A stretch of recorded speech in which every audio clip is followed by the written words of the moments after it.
Alrighty then, ladies and gentlemen, welcome back to the WD BLACK Esports Club Pro League 4 Rainbow Six Siege, supported by Ubisoft and our broadcast partner, Booyah. I'm your host, Blackjack. Joining me is my co-host, Foxtrot, and of course, our admin, Eisen, as we are here for the biggie. It is Division 1, starting off in Season 5 of the Pro League with its first day and first match. LYSC Valiant taking on Virtual 5 Esports. I know it's been quite a while since we've heard the name Virtual 5, but apparently, from what we're hearing, VPG is no longer the name of the team. It is Virtual 5 once again.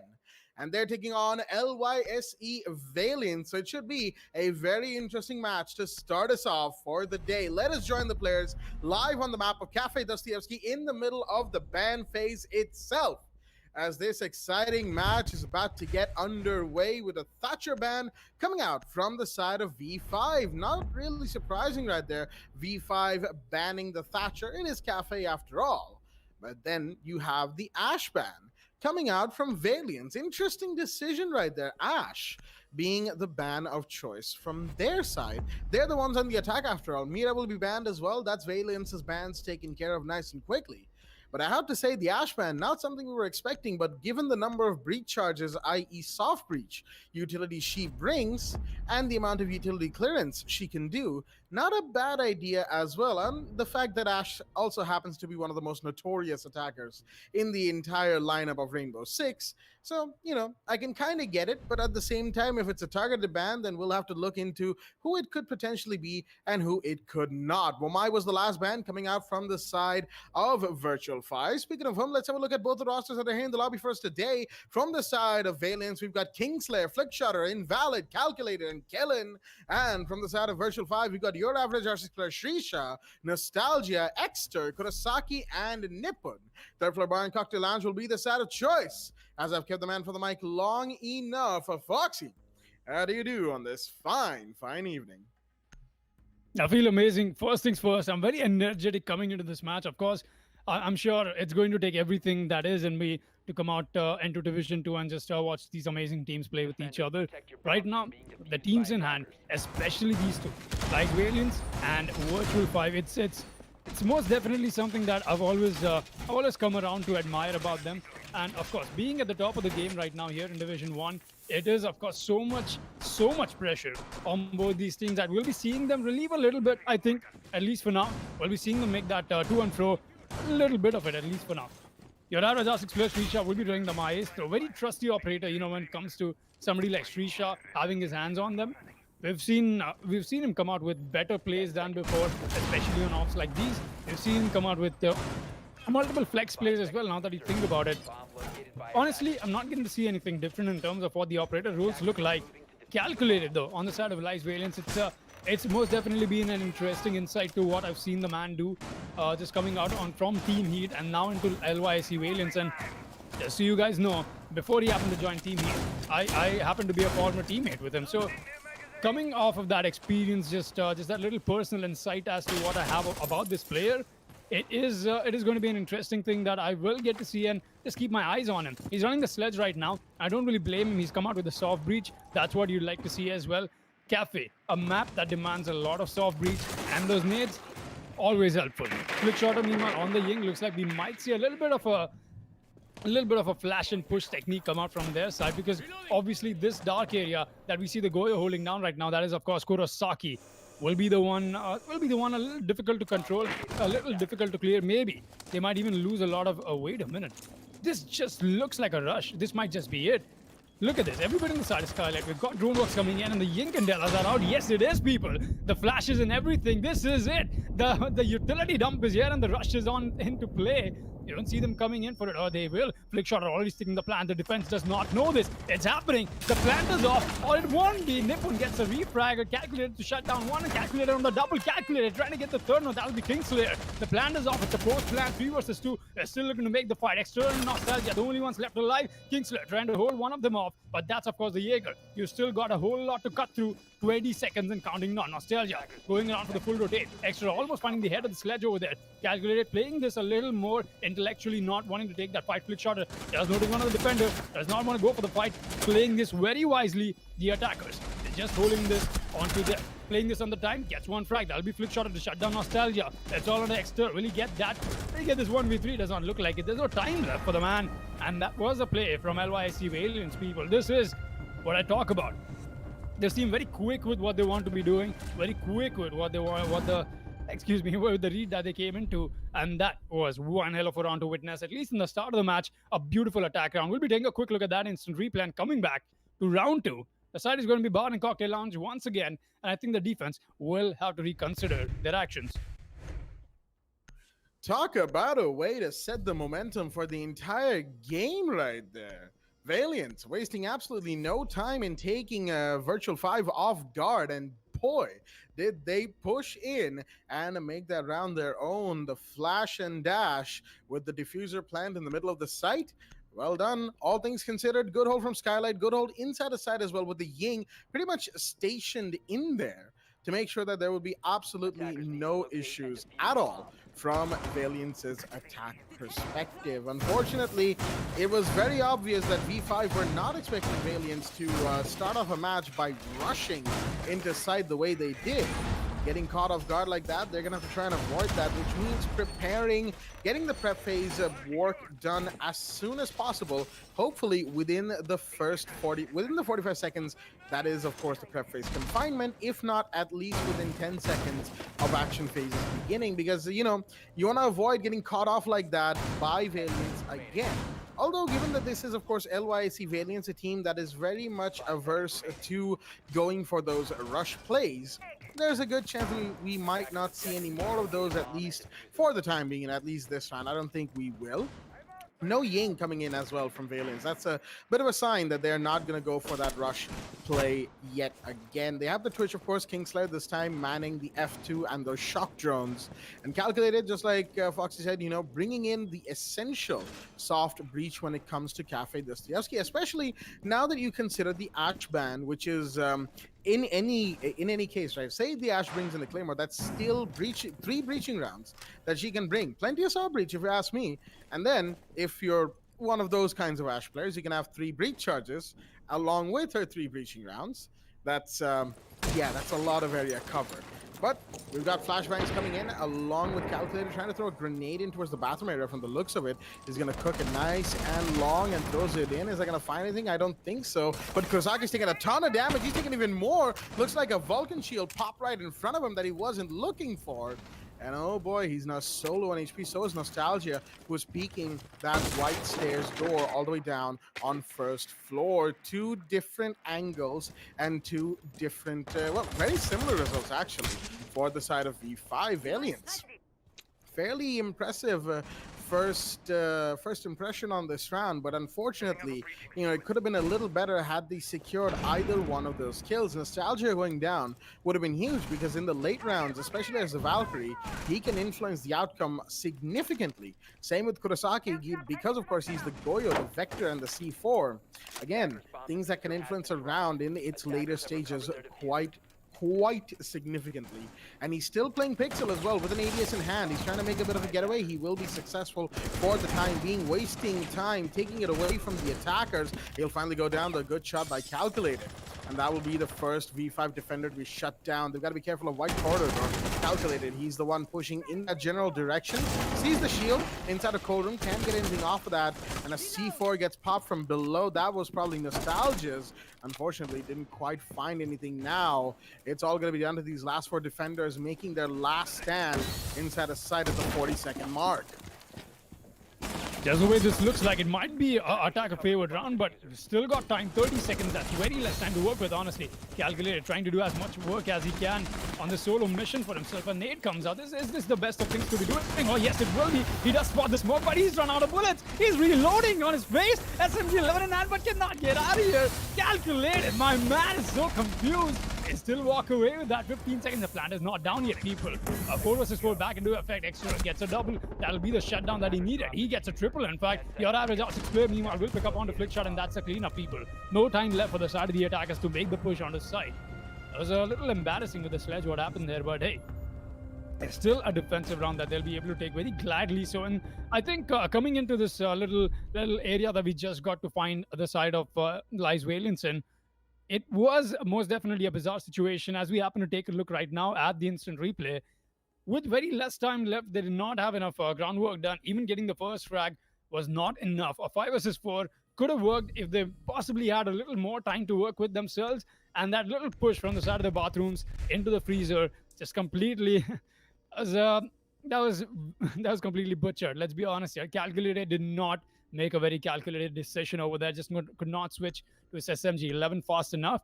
Of course, I'm not sure what happened on the other side. Nipun somehow managed to not get that kill as well. So it was quite the fight that we got to witness around the side of freezers, but I think that could have been improvised. We'll be headed to round 3, and let's see what they happen to offer. Kurosaki back on the Legion. We've got the basement side coming up. Of course, there's no basement over here. When I say basement, I only mean that it's going to be kitchen and bakery for the site. This is one of the sites that I think is very reliable when it comes to cafe. Sometimes even more than cocktail lounge, if you'd ask me. Just so much dynamic that this happens to offer. You can control this at so many multiple angles and just multiple ways that can be approached towards the attack as well. That's what makes it so interesting. We'll be here on this interesting side with a roam play into effect. I see the barricades coming out on the top floor, and that is, of course, from Exter. He's been very good with his kill counts. He's been very good with whatever he brings up. And right now, he's going to be on the roam along with Srisha.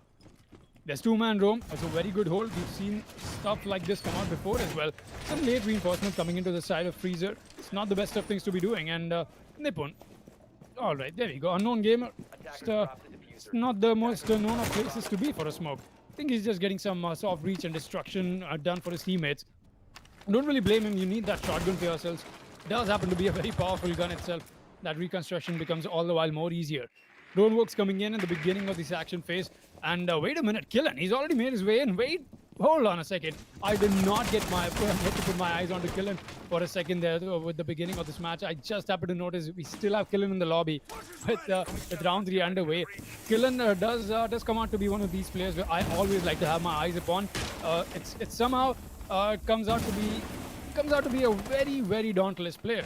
Now, quite ironically, he's playing for Light Valiants. But anyways, jokes apart, coming back to what Killen and his team will be presenting here, I'm really interested to see with this quick take into Bakery, how is this attack shaping up for them? Click shot on the Maverick trick that he's trying to do, calculated on the help, which he won't be successful. That was not the best of things to be doing. Nostalgia takes that away very gladly and just very easily so as well. Oh boy, Srisha.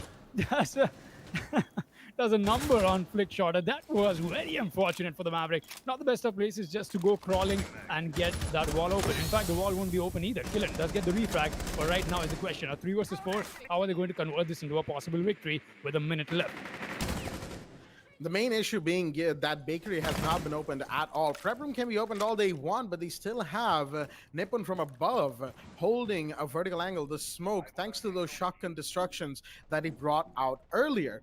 Good positioning from the side of V5 that we're seeing right now, and it seems like Extra has fallen back to site as well to support his teammate. Gas canisters going out from the smoke. Killen not going to take too much damage off of that, as looks like they're trying to emphasize on the red carpet hallway. Kingstar is already not going to find one. Actually, he's going to get taken down as Extra takes one. Killen takes his double in the meanwhile. 2v3 with Nostalgia of the board. It's all down to Invalid and Killen trying to come in from red stairs, but they have Kurosaki inside of coach check. You have Exter on the door to site. He knows there's somebody on red stairs, but there's somebody inside a small bakery as well.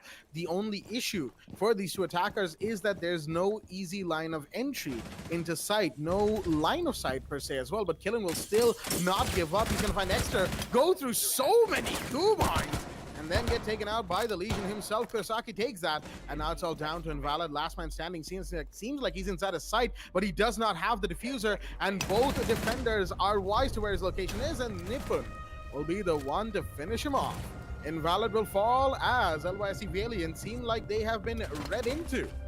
Primarily speaking, their main focus, which was denied, and you know, after that, it was pretty much a almost smooth sailing for V5. I mean, Killen did almost bring things back for his team. That 2v4 became a 2v2, but unfortunately, with him off the board, Invalid could only do so much without diffuser and with only so little time remaining, and that's why the scoreboard will be 2-1 in favor of V5 going forward into excuse me right there, into second floor reading room and fireplace hall. An interesting sight, one we've seen a million times at this point, as you know, it is after all one of Cafe's stronger sites as of now. Who knows, maybe in future we might see things change. Maybe mining and train museum could come back as it used to be, but that was of course before Cafe was given those little tweaks that see it to be where it is today in the competitive map pool for Rainbow Six. Going into the fourth round, you know, it's second floor reading. Of course, you have the laundry hatch open. You're gonna have plenty of verticality being played, excuse me, by the defenders. V5, you know, you're gonna have those rotates and those line of sight being made in between sides. The footholds that you can see Nippon, the mute, making from inside of reading room. Excuse me right there. And interestingly enough, the Valkyrie, one of the cams will actually be on second floor watching over 90 hallway. A pretty good idea, all things considered, because that is one of the high traffic areas, especially should the attackers manage to make their way onto second floor with a successful, you know, if there is a successful roam clear. Now, outside of that, the main focus will be on top floor, at least for the majority of the rounds, beginning to the mid round, maybe even the late round, depending on how much time V5 can take away from Valiant's side.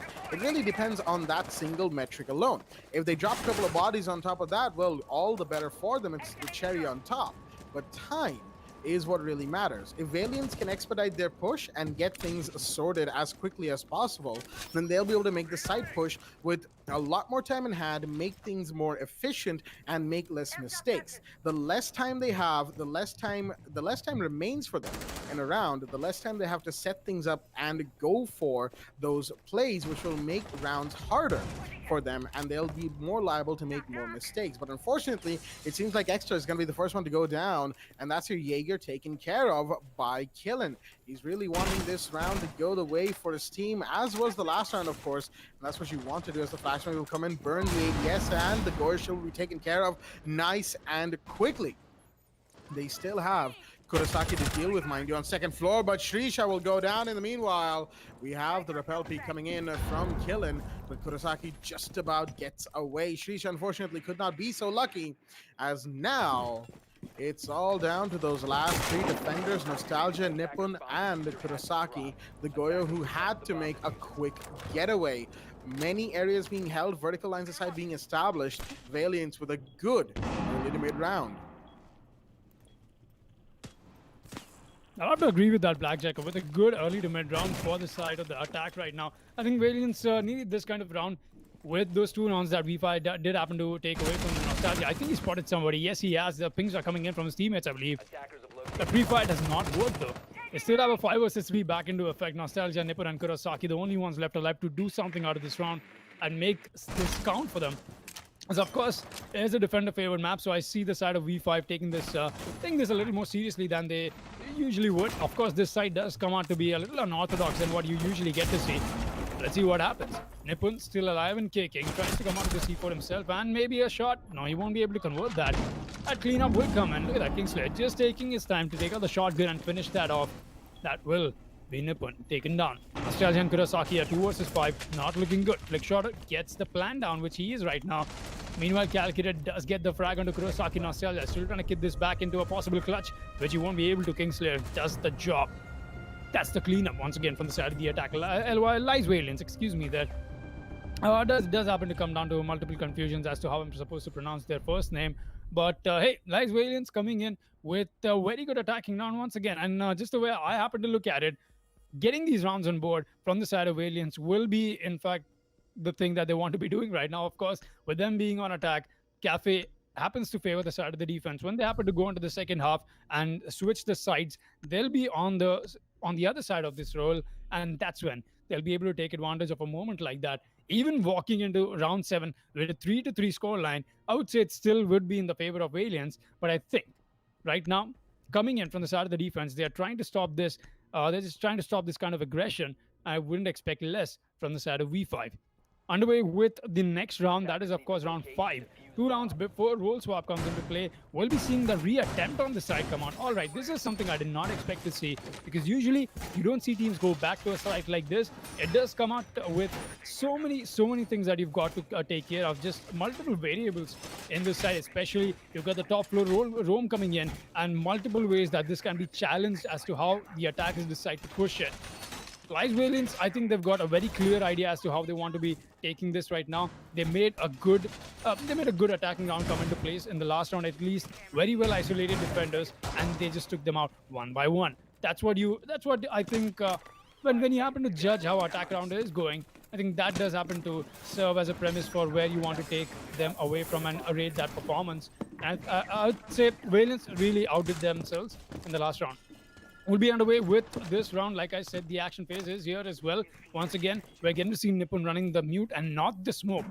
Mind you, coming back to the operator lineup, we're getting to see that little change up in terms of how the approach is going from the side of V5. I think they've gone a little more hands-on with what they want to be doing, not involving too much with the denial.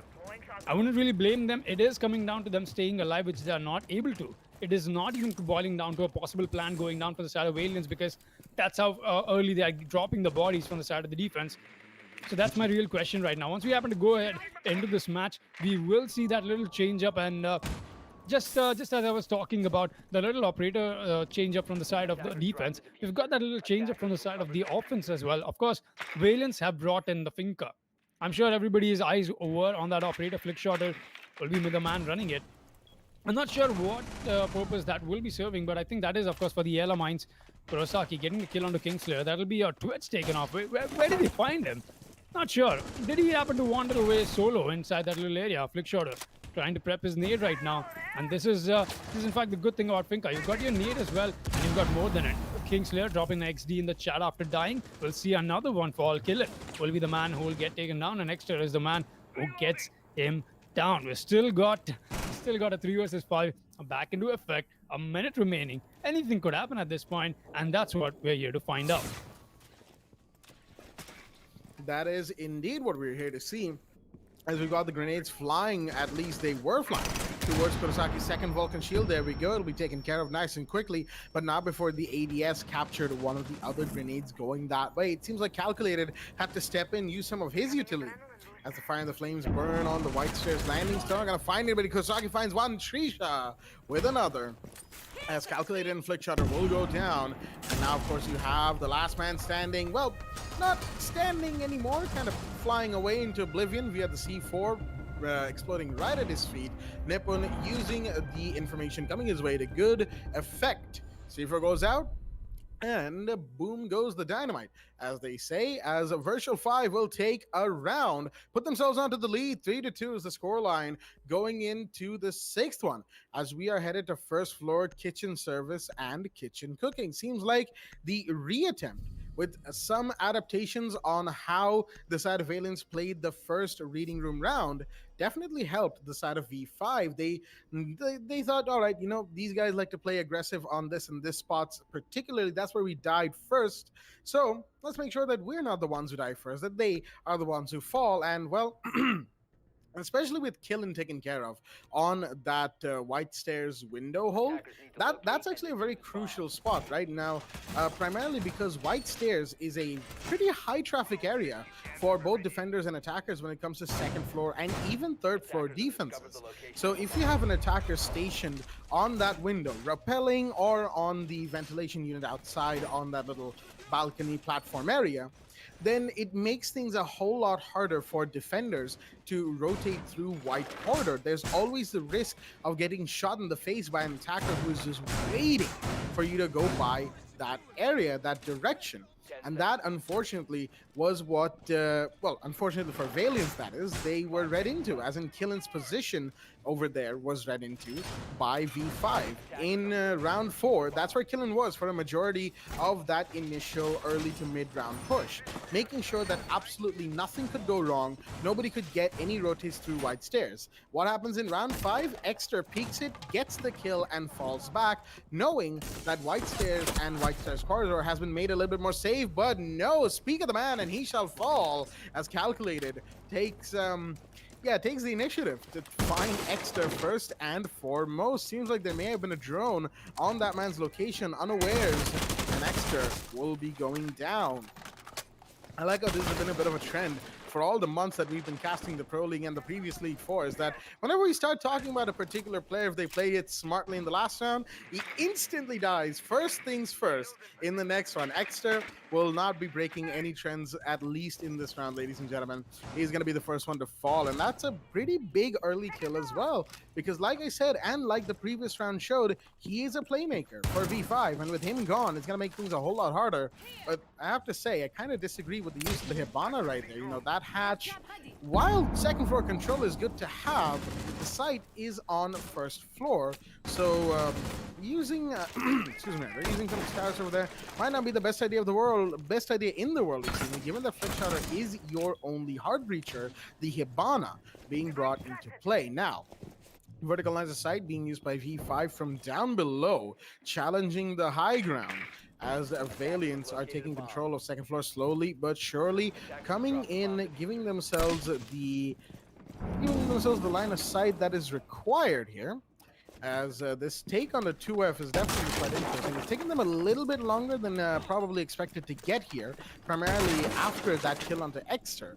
But of course, you know, you have the sledge calculated going to town on the floorboards beneath him.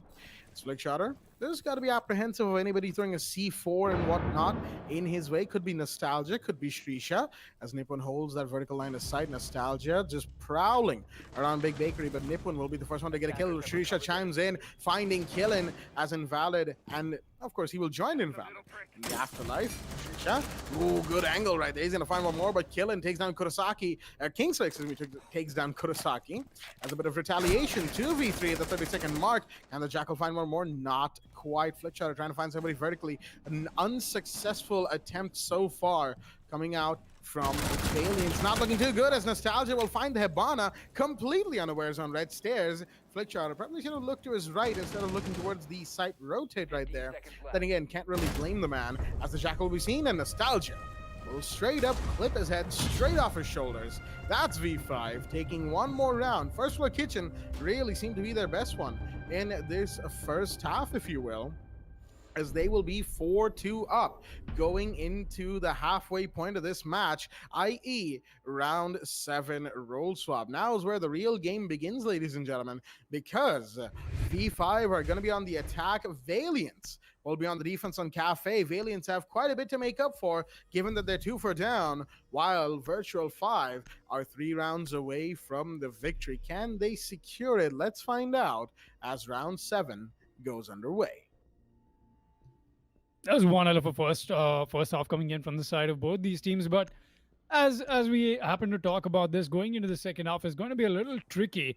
And there we go. Taking a look at the scoreboard as well. You happen to see Nostalgia and Shrisha putting out the maximum kills for their side of the team, while Calculated and Killen have been putting in their own work. Kingslayer, Killen, I think at this point it goes without saying that they'll be the ones who'll be doing the maximum killing into their team. Killen and Kingslayer have been those kind of players for their team for quite a while now. But heading into this match, with Exter taking on Blackbeard, does happen to make me relate a little bit, or just remember a little bit of a tweet that just came out from Intero very recently. So, but coming back to what we will be talking about is the kind of attack strategy that we'll be getting to see from the side of V5, because they do happen to be in the attack. They will also be looking to make that advantage a little bit further ahead. Taking that, a 4-2 is very comfortable, don't get me wrong, but taking that ahead from there is the challenge, because right now Lies Valiants will be on defense. They'll be making sure they put all their cards on the deck, because that's what they have to do. Make sure that they cover up that momentum, cover up that difference in the gap that they've got for themselves right now, and that is 2 rounds away. 2 rounds can be very long rounds, people. That's right. It does sound like a small number, but that is everything that separates both these teams from an equalizer right now. Going ahead onto this Invalid, looking to hold this from the top of the white stairs. We've not got a whole lot happening. Not enough commotion as to what Lies Valiants happen to bring out in the beginning of their attacking phase, but I think Shrisha is suspecting a possible cam, which won't come out because there's no defender that can throw a cam outside all the way up there. Extra coming in with his shield play here. Your average R6 player will be finding the first one. Flick shot goes down. There's still got somebody else playing down on that hatch, as I like to call it. The Shaiko spot pretty much. The paintings, or for that matter, we still got Killen holding that angle for himself. Flick Shotter is the only one who's gone down, but he's gone down a little too early, if you'd ask me. 2 minutes left and taking down from it. Kurosaki trying to make his way. And in fact, everybody in the attack is trying to make their way on the side of cigar lounges and take control of piano. But so far, we have not gotten to see them do that groundwork. Killen still holding this area strong. He's got only one angle to watch, or maybe quite a few angles to watch now that he's happened to be moving around. Exeter is still very confused. And like I said, people, I'm loving the fact that V5 is putting in so much emphasis into getting the cigar control done. But from the looks of it, they're very slow and they might just fall a little short on the time once they happen to move ahead. From here, Killen somehow makes it out alive. How is this allowed to happen? He had so many eyes on him. Somehow he still made it back alive through the skylight. All right. Killen will be staying alive and giving his team another chance. And obviously, that carbine in his hand will be a destruction material that will come out to use later. And as I speak about it, Killen drops the first one. Nostalgia will be the one taken down. Oh, he's looking for the head. He's expecting somebody there. He might just get the tap over here. Killen, very greedy, very bloodlusted, trying to find a frag. Oh, that pre-fire from Nippon, almost connecting, but not just yet. That was so close. Killen barely walked away from that one. Well, he'll not walk away from this one, people. That was a shutdown from the Blackbeard. Extra does not give second chances. They'll still be looking to make this push happen. 4 versus 3, and the defense looks very shaky. Of course, Invalid coming in with the bot. Come on, Invalid, you've got to know that. You've been playing this game for quite a while now. That's okay, that happens with the best of us. 20 seconds and running down to it. Shisha gets a kill, and that'll be on to calculate it. The defense is falling apart so quickly. The plant is supposed to go down. Way less time. Kingslayer goes in for a quick rotate. He's the only one left remaining.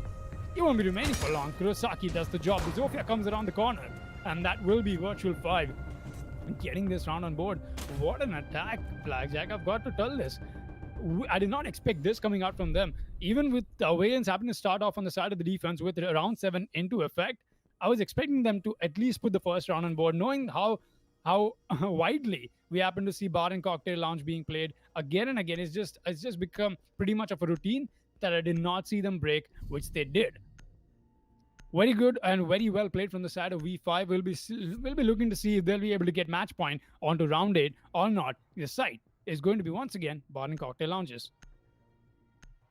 I have to agree, Foxy, right there. That push onto piano and onto cigar shop was very well executed. They held, as in Virtual 5, they held, back instead of pushing ahead after getting that first kill. They knew that they could not afford to lose their flow, the flow that they were working so hard to establish. Sure, one kill may have been taken, but this is LYC Valiance. We're talking about a team that went straight from Division 3 to Div 1 and even put some of the big names under the spotlight, if you will, and have been doing that ever since the Pro League began. Sure, they had a little bit of a stint, not exactly the best place, Div 2 for a season, but they managed to make it up, and man, they have been one of the teams to watch out for in the entirety of Div 1 for the Pro League. So the fact that Virtual 5, they not only knew what to do, but they held back, played it to their strengths. Going from strength to strength, never losing that flow is a commendable feat in and of itself. When you're going up against a team like Valiance, there's always that want, right, to get ahead of the curve, to make sure that they can predict what you're doing and whatnot. That's always nice. But to have confidence in the fact that that flow will get you to where you need to be is also something that I think some teams, a lot of teams actually, need to focus more on. Know what you need to do and execute on that as planned or as close to the plan as possible. And then, should that not work out and maybe you've got a backup plan, then use the other plans that in your entire strategy book. That's basically how the teams flow usually. And sometimes, we don't get to see that. It makes for some very bizarre rounds. But that last round, again, the reason it was so good for Virtual 5 was because they knew what they had to do and they stuck to the plan for the most part. Right towards the end, of course, they were, getting in, trying to get the plant off and whatnot. And Valiance, only 2 players remaining. They tried to sort of rotate, swing wide on a couple of instances that they probably shouldn't have. So a few mistakes were definitely made from the side of LYSC. Things that they will be needing to look, excuse me right there, things that they will be needing to look into going forward from here. And even in the next few matches, after all, it is only the first match of the season for both these teams, first match in the season for in the entirety of Division 1. So there's plenty of room to work with, plenty of time to go, as some shots will be fired. Shrisha takes a ton of damage right there, as Killen once again with the carbine in hand, making things work for himself, at least to a degree. But Trisha, he is completely undeterred. Watching Coldrum, sees one, but unfortunately, that pre-fire was not the best thing to go for. Probably more of reflex. But here's the Blackbeard to find one. That's on the rappel, actually. On Cocktail Lounge. Finds Killen. Big drop right there with the Jaeger taken care of. Now the push needs to come in, but Kurosaki, he's been seen by the Maestro, but the pre-fire won't get anything as he will push in the bathroom. Where's the Maestro? Busy reloading. He's down and out as Kingflare finds Trisha in the meanwhile 2v4. But there we go. Both bodies will drop via Nostalgia and Kurosaki. And oh boy, that was a play and a half from the Sophia right there. Pushed in, knowing that pre-fire isn't about to come in any second now. Unfortunately, one has to say, Maestro probably shouldn't have used up all of his bullets right there, because it's an LMG, ladies and gentlemen. You do not go for a mag-exhausting pre-fire with an LMG, because that thing takes 2 eternities to reload. Unfortunately, he learned that the hard way, as did LYSC Valiant's. Match point confirmed now for the side of Virtual 5, as second floor reading room and fireplace hall will be the side of choice. Oh, well, that was one hell of a oops moment from the side of the defense. Should not have allowed Zofia to walk away like that. But I think at the same time, Kurosaki deserves the appreciation, playing that very intelligently. He did not engage with the Maestro, knowing that, hey, he's going for the reload. I really don't need to be pushing him either. I'll just go to the side of the freezer, pick one of the smokes up, and then come back to kill the Maestro. That was very good kill prioritization from Kurosaki himself, because he might not have survived even after getting the Maestro kill once he happened to come back and re-engage with the smoke. Very well played from the side of the Zofia.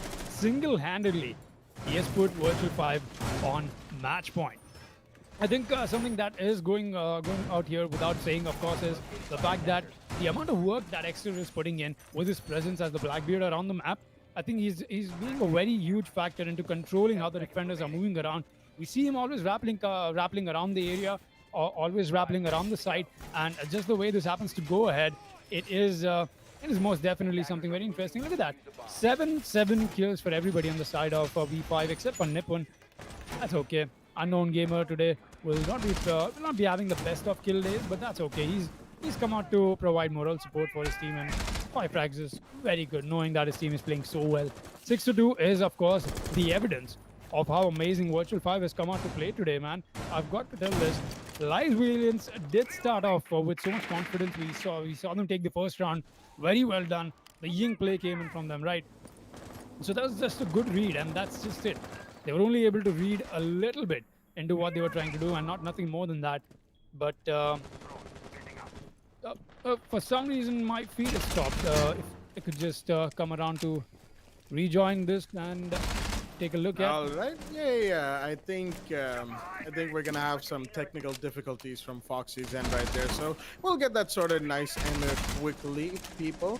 And of course, we'll be forward with this round as we should be, as Kingsley's gonna get the first kill. Nostalgia to go down, but there we go. The refrag comes in from Nippon, and a Nippon gets refragged onto by Invalid. What is happening? It's all kills all over the place from the side of both V5 and Valiants. The only issue being Valiants have lost only 1 body. Virtual 5 have lost 2.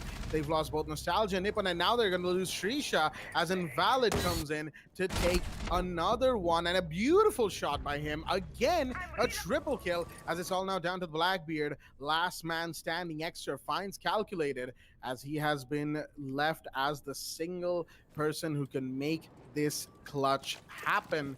And we're about to see exactly how far he can take this. He's got plenty of time, minute and 10, just under that on the clock. He doesn't have any flashbangs remaining, not even the diffuser in hand. So there's plenty of work to be done. Probably needs to throw out a drone or two.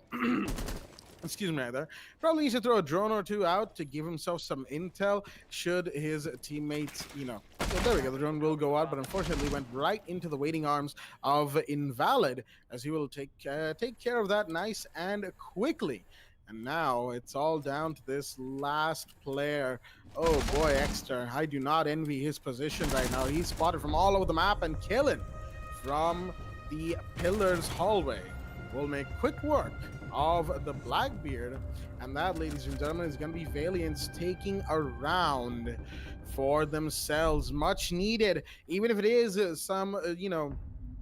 even if it is the death throes of Valiance, they are still fighting back. They are still holding on to the faint glimmer of hope that they could make a 2-6 to a 6-6 excuse me, rather 2-6 down to a 6-6 comeback that potentially could come out for the side of LYSC Valiance. Again, it's a big ask, a huge ask for this team right now.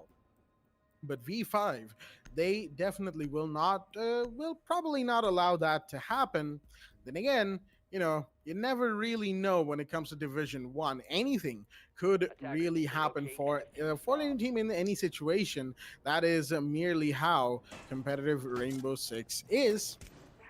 As the side of choice will be first floor kitchen service and kitchen cooking. And for those wondering, we still may or may not be having some technical difficulties here at our end, but I hope we can get that taken care of. There we go. It seems like Foxy has managed to rejoin us here at the caster's seat. So, a couple of 10 seconds from our end. We do have to apologize for that. But regardless, we are, nice and dandy, hopefully here with everything coming in, as we will be going into this 10th round. I don't think we quite expected to be here, given the way V5 were playing on the attack, but kudos to Valiance. They managed to take a round. Now they want to take a second one. No, my apologies there with the quick lag movement IRL, because actually, now that I think about it, thanks to Valiance for just throwing in around over here, giving me some time to reconnect back into casting this amazing match, and maybe even seeing Valiance stage a comeback over here. 3 rounds to make this mount against V5. Will they be able to give them that chance or not is the real question. Calculated back on the Echo, just roaming around with his yokais, having a stroll around the map, knowing what's up and what's not. We won't be seeing him doing much, of course. He'll be sitting on the side, but Kurosaki on the top floor will be clearing out the roamers. He's actually going face first about this checkup. I don't really blame him. I think the drone works came in a little earlier than that, telling him that there's nobody over here. He can go. It's safe. I think that's the information that did get traded out. Looking for a C4 play that Killen will throw out one of it, but it's not the best of things to be doing. So I think somehow the angle that he came out with as well is not the best of ones.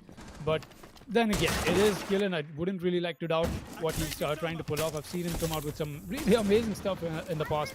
So going ahead here, match point still in the favor of V5. We happen to see them making this push and making this hold happen. Of course, they will come in with a very dynamic approach to how they happen to come out to defend kitchen and bakery last time around. We got to see them taking control of the site from outside of it, and that was just very well done. Some good shots coming in from them as well. So just the way we happen to stand here right now, Lies Valiance will have to put in everything that they've got for themselves into making this a possible victory. Killen picking up a fight with Exter. I believe that will be a lot of damage done to each other, but not a whole lot to the Blackbeard. Of course, the shield pretty much covering his face, not letting him lose a lot of HP, but Killen has lost a lot of it. The Melusi has lost her life as well, just as I happened to talk about it, and that will be Srisha to pick up that kill for him. I still been looking to make this 4 versus 5 into a possible 4 versus 4. Alright, no flanks coming in whatsoever. That means whatever we see the side of the defense doing, it does come out to a very turtle hole and just a very controlled environment that they put themselves in. Is that the best thing to be doing right now? That is pretty much my question. Already one man shot, and with a 4 versus 5, let's see what they have to say. Coming in with the drop, that'll be Srisha and the ace as well. That is a quick take. Nostalgia is looking to go for the plant when the time is right, but is that time right now? That's exactly what he's waiting for. Oh, the Jaeger turns around at the wrong time, or is that the right time? That will be, at least for Nostalgia. He's going for the plant. He's on site. When is this happening? Kingslayer comes around with the denial. Oh boy, that was such a letdown for the side of the attack. Kingslayer gets a double. Kingslayer gets a triple. No, he won't. He gets shut down eventually. A 2 versus 2, but it won't matter. Valiance will get this round. What a round to just sneak into over there. It will be them who will be winning. What a play from Kingslayer. That man just came out running towards the hallway, the entirety of the map and the site for that matter. Just coming as that savior, swooping in at the right time, getting the denial and getting a double kill or above that. Very well done. Match point still in the favor of E5. But I think Valiants are up for that possible comeback. Ooh, boy, that was quite the play and a half right there from the Jaeger, and he needed to do that. Let me tell you, ladies and gentlemen, as something of a thing that seemed to be prevalent in the previous round, especially the way the side of V5 pushed in right towards the end, was, you know how we really praised V5 for that attack push in round 7, the way they took hold of Piano of Cigar Shop. It was very controlled, it was concise, they knew what they needed to do, and they never overstepped their boundaries. And it was all in all a very good, very textbook push that we really like to see. Unfortunately, the last round, right towards the end especially, really didn't go out to be as good as they needed it to be. And why do I say needed instead of wanted? Well, obviously they will have wanted to win the round, right? Get the plant off or get those kills. The issue being, you still had Echo's Yokai in play, right? Even if the Jaeger hadn't gotten the kill, we did hear a sonic burst come out from the Yokai drone. So the plant would have still been denied, potentially in an even worse situation, because of course the Yokai drone was obviously still present. It would have had its second charge, maybe even a third one. But that's getting slightly idealistic. But even then, 2 charges, if timed properly, is plant denial right then and there. And even after that, you had 3, say the Jaeger goes down, you still have 3 defenders to deal with, and the main question was, where was the cover from the side of V5, right? You had Extra, the Blackbeard, he should have been holding that entry where the Jaeger came in from the door between sites, not even the rotate. That needed to be held. And while, of course, an argument can be made that the smoke was still present on the lounge area, my question is, why wasn't he emphasized on and taken care of earlier if the plant needed to go down then and there? Just those few questions, those few lingering split ends, if you will, those were still in play. Unfortunately, Virtual 5, they couldn't quite deal with them as they came back to bite them from beyond what they thought they could control in that round. Just those little mistakes, they tend to add up every now and again, especially in competitive, when you may or may not be watching for where you're making those mistakes. Again, V5, they did a great job of pushing back in round 7. The previous round, unfortunately, was not a good example of a push that they should have been doing. So, mistakes can be made. Then again, to err is human, as they say. That is something that they'll just have to go with the flow for the time being. Now, of course, plenty of utility clearance coming in as the Ace Summer will come in as well, but that long angle being held by Flex-Shotter will not actually result in any Summers being destroyed. Unfortunately, couldn't quite connect the bullets when he needed to, so that's a line of entry open for the side of the attack going into sight. Good stuff, but the issue here is that there's still a few intel devices. There we go. You have the Mozzie drone in play. You have Kingslayer, but no, he couldn't quite get the kill. The gas grenade will go out as Kurosaki will not be taken care of. That's merely to give themselves some time. Valiance, that is. And there we go. The revive will come in, so no bodies have been lost. This is about to be a huge chaotic bloodbath right now going into the side push. Kurosaki still wants to emphasize on White Corridor. He knows how important this place is, but Invaluable not let him do that as Nostalgia tries to go for the plant, cannot, and now the plant needs to be denied, but you have the shots coming in. Mozzie goes down 4v4. The plant is still happening. Nostalgia is re-attempting it. This is the 3rd time right now, but you have the Echo drone. Killing goes down, Flickshot as well. Nostalgia to drop, but V5 will still win the round because Extra and Shrisha came out with the final 2 kills at just the right time. Just the right time. They couldn't have cut it any closer in that round. But oh boy, like I said, it was about to be a chaotic bloodbath, and it was. And Virtual 5 Esports managed to rise to the top and come out victorious after that play. 10 and 12 to Shrisha and Extra right there, and 7 each to the rest of the team. Well played to V5, and a very good attempt from Valiance, but unfortunately, you can't always win those comeback situations, even if you want to, in most cases, if you will. But of course, ladies and gentlemen, it's been an exciting game, and I think that's what matters most here for all of us, even as the at the caster seat, and of course, all of our viewers at home. Great game. V5 takes it 7-4 on Cafe Dostoyevsky, but we ourselves here at the Esports Club are not quite done talking about the match that we just had. We'll be going into relive the moment, talking about the highlights and the best moments from both teams' side, what they can improve, what they need to, look at, and what they need to just emphasize on a little bit more going forward from here. I think in this situation, none better than Foxy himself is better suited to take us through this. So Foxy, a 7-4. I don't think we're quite expecting Valiance to fight back the way they did, but I still think they could have done a little bit more right towards the end. I think they could have. It was still a good attempt coming in from them. Had me a little, just having that little adrenaline push towards me that, hey, what if Valiance will get that comeback happen? And that would have been legendary if they could have done it. But it was still a good attempt coming in from them. But if you'd ask me, Blackjack, very honest opinion as to how this match happened to go down, it was a letdown from the side of Valiance. Expected them to come out with so much more better of plays, and they do happen to be the top 3 teams for quite a while now. Top 3, being a top 3 team in the region, this is not what I was expecting to see coming into this match. Maybe even a close fight is what I expected. This was quite the showdown, which I think Virtual 5 came out to just be the better players today. They definitely shut down the side of Valiance completely altogether, for that matter. And this is very evident of the fact how this division does happen to come around. It's very quick changing. You've got to be on your toes always. That competition does not ever stop. And just as we happen to speak about it, going ahead from here, I'll be very interested to see what Valiance will come out though, because this was a very surprising loss, honestly. I did not see Valiance come out with such an amazing performance in the last season and just go down like this in the first match for themselves into this one. And this is, of course, going to matter a lot for them, because this is one team that happens to carry so much more history into this league. And at the same time, V5 also happens to be one of those teams. And just the way it is, V5 came out to be the stronger team today. It came out to be the better team today. And most definitely will be walking away with those sweet, sweet points for themselves on the points table, and going away from here for themselves today. Very well played, Virtual 5 Esports. They deserve this victory. And most definitely came down to some really good stuff. I think Exter will be at least my man of the match. I think he came down to so many controlled environments that he presented for his team to take advantage of. With him playing Blackbeard, I think it was perfect the way he happened to just give that little not so felt presence for his team, but still very influential.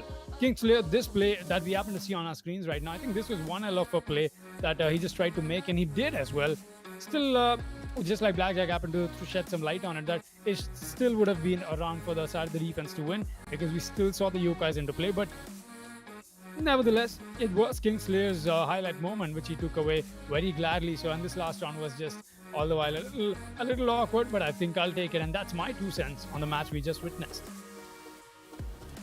And I have to say, what a match it was in the end. It can never be overstated how exciting these Div 1 matches get, ladies and gentlemen. And that is something we are always excited and very impressed to see, how each time they manage to surprise us with something that we weren't quite expecting. At the end of the day, of course, one team will win, one team has to lose, and today it was Valiance. But of course, fret not, it was merely their first game. They still have 6 more to go before the season is decided, and that stands true for pretty much every other team at the end of tonight. Speaking of which, we still have, of course, 2 more games. The next one is going to be East Samurai Super going up against Mischief Gaming. And we've got the map ban info. It is on Villa, ladies and gentlemen. So it's going to be all the more interesting. And, I think both Foxy and myself can speak from experience. We're just glad it's not Oregon. We'll see you there in a short while. Stay tuned.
We head for the sky, it's alright. Our wings wouldn't fly, it's alright. If we are crashing down again, pieces of love, it's alright. Scattered in mud, it's alright. You're giving me a lie again. And tell me what you want, this time I won't take it to the heart, 'cause I know we won't make it out. I've heard it all before. Yeah, tell me what you want, let me hear that I'm the only one. You know that we won't make it out. We've heard it all before. It's alright. It's alright. It's alright.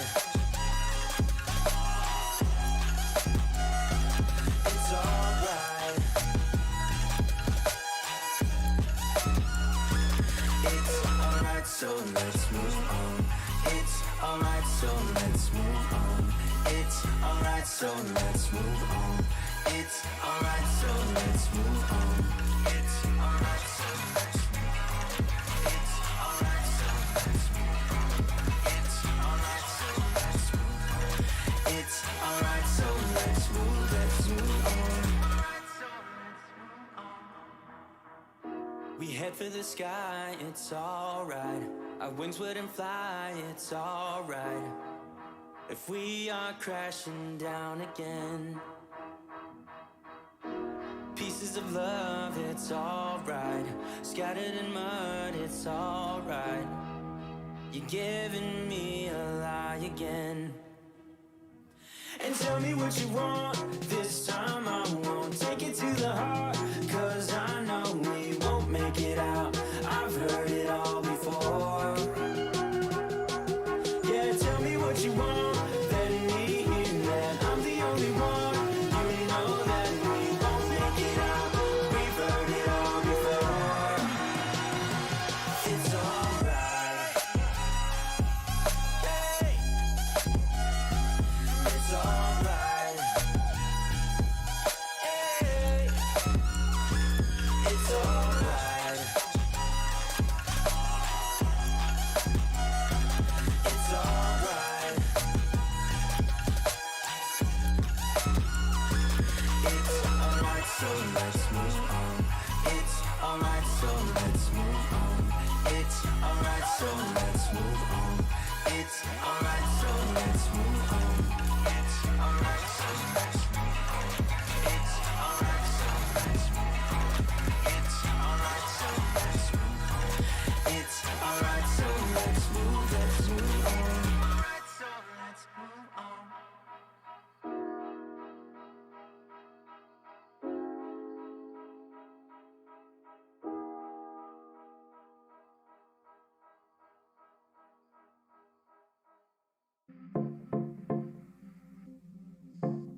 We head for the sky, it's alright.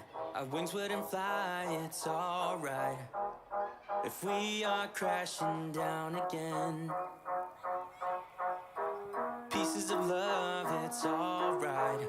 Scattered in mud, it's alright. You're giving me a lie again. And tell me what you want, this time I won't take it to the heart. Cause I know we won't make it out, I've heard it all before. Yeah, tell me what you want, let me hear that I'm the only one. You know that we won't make it out, we've heard it all before. It's alright.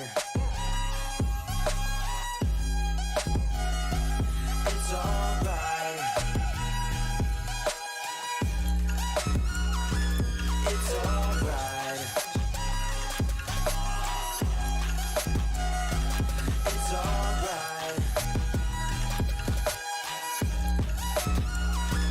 It's alright, so let's move on. It's alright, so let's move on. It's alright, so let's move on.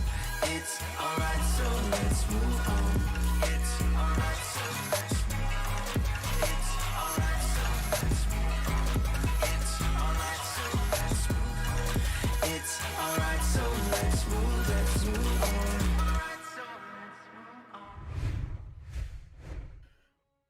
Alrighty then, ladies and gentlemen, welcome back to the WD BLACK Esports Club Pro League 4 Rainbow Six Siege, supported by Ubisoft and our broadcast partner Booyah. I'm your host Blackjack, and joining me is my co-host Foxy, and of course our admin Eisen, as we are here for the second match of the first day of Div 1 in Season 5. Plenty of numbers and pointers and the like. The long and short of it is Mischief Gaming taking on East Samurai Super on your screens in just a short moment, as we will be going live with the match nice and quickly, making sure that everything is set up nicely with no issues whatsoever. And it seems like we will be in just a quick second once we get the ready confirmation from both teams. There we go. Had to stall for a little bit because we didn't actually have that ready confirmation. But we do now, so we'll be joining the players on the map of Villa, ladies and gentlemen. That is right. No Oregon tonight, at least so far. And I hope that doesn't jinx it. Villa will be your map to view, the map to watch out for, as Mischief on the attack, East Samurai Super on the defense. And we'll be getting underway with the bans directly with the first interesting ban coming out from ESM. Decisive will be the one to be banned. Now, when it really comes to Mischief Gaming, think about it. The last time we saw them in Season 4, they had a very, very large playtime with Decisive. They had that operator in their attacking lineup almost every round. Some rounds, of course, you needed different team compositions and whatnot, but Decisive was almost always there. So this is more of a Mischief Gaming specific ban than a Villa specific ban, because Decisive, she brings in smokes, but more importantly, she brings in the ability to deny and hijack defender intel. Some similar to Mozzie, but some would say Mozzie was more of a, modified concept of what Decisive is. So that's a whole different argument we will be getting into right now. Mira and Thatcher will be the other bans coming in from actually Mischief Gaming, as their bans have been taken care of. Very standard stuff when it comes to Villa, and ESM will decide to ban the Maestro going forward into the match. No surprises right there, really. The other three bans, Thatcher, Mira, Maestro, very standard when it comes to Villa, especially, Thatcher and Mira. Maestro, not very common, but he seems to be catching on, if you will, these days. People really don't want to go up against those Evil Eyes, especially when it comes to Maestro's home turf, because there's plenty of areas where those Evil Eyes can be hidden. But of course, enough about the bans, ladies and gentlemen. Let's move on to round one. But before we do, let's have a look at both the rosters that are here in the lobby for us today. From the side of Mischief, we've got Vortex, Z Panda, Round, Psycho, and Roxanne. And from the side of VSM Super, we've got Cuskit, Hypertishi, Desmond, Super Saiyan, and Dark Lord. A couple of 6 picks, one out to the IQ, one out to the Frost, as second floor trophy in statutory room will be the side of choice in round one. And I've kept the man from the mic long enough. Foxy, take it away. Thank you for that beautiful introduction into the match, Blackjack. But coming into this match, I think we've got a good fight that we'll be expecting out of it. It is, of course, Villa, and that means the aggression will be on point from the side of a team like ESM. ESM has come out to be one of the quite the aggressive teams, and most definitely, why not? I mean, look at the roster that they happen to spot. Everybody is so high and so so high on the toes. I not mean to say that they're high, but so high on the toes.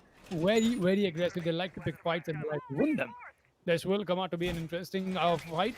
But first things first, the WD ban. I think it is something that the teams have caught up to it, knowing that they're playing against Mischief Gaming, and Mischief Gaming loves to bring out that operator. They love to send out phone calls to their fellow defenders, and I think that's just it. They don't want to pick any of those calls, and they'll be coming in with that ban. I think Mischief Gaming has done a good job into making their opponents waste an entirety of an attacker ban with the WD ban coming in. Honestly, that does give them so much more space to work with. If you think about it, it has come down to a very huge interdependence. So wait a minute, because he's gone out and he's found a kill from that barricaded window that he just prepped. Walks away with 1 HP. What? Just...